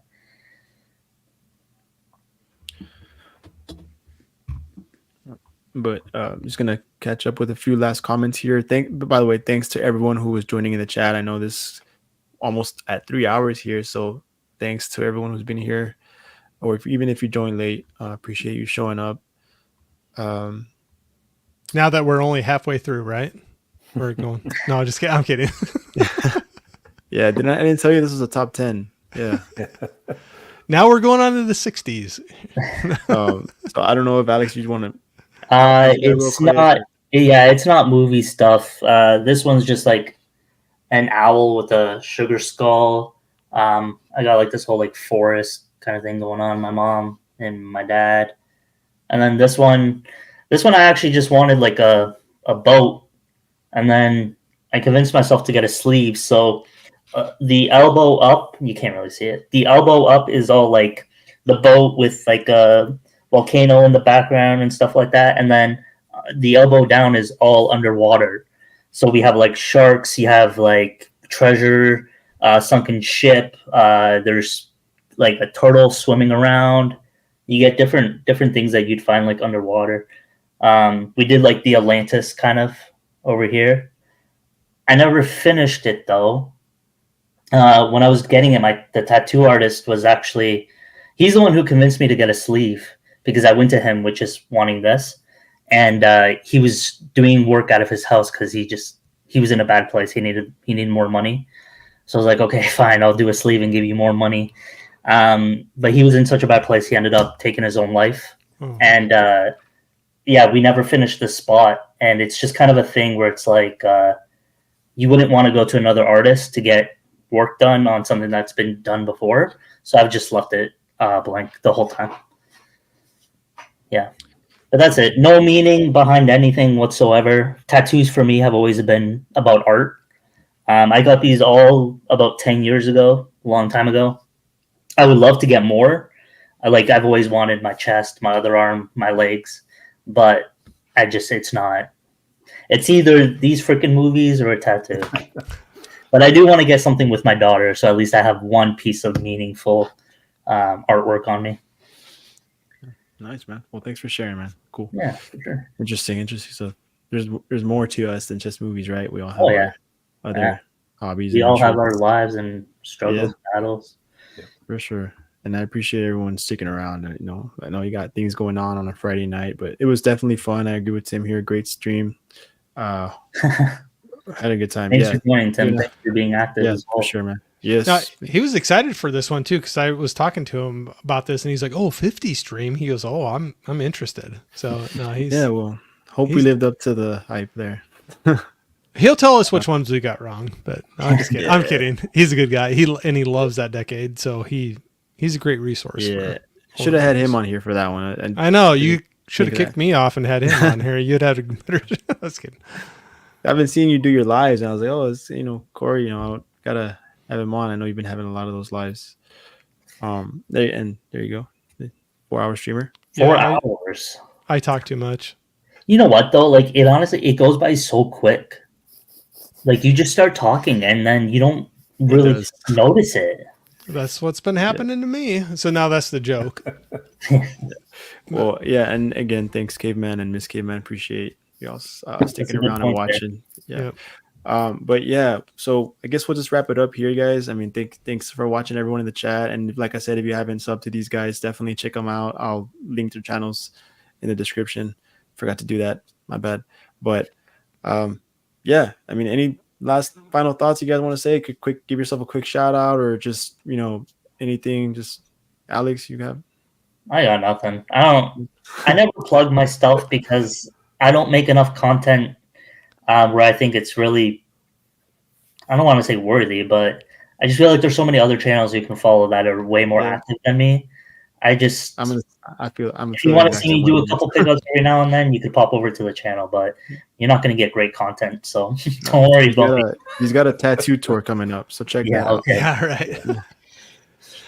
I'll chime in the same thing, but I'll just say, Eddie, thanks for having me on here. This was a blast, and it was cool to be able to actually have a stream with all of you. Seeing your videos and your content you've put out, all three of you. So I'll just say thanks, and I appreciate this, and I'd do this in a heartbeat any other time. I love hanging out with people like y'all and just talking movies and having a good time. So I had a blast.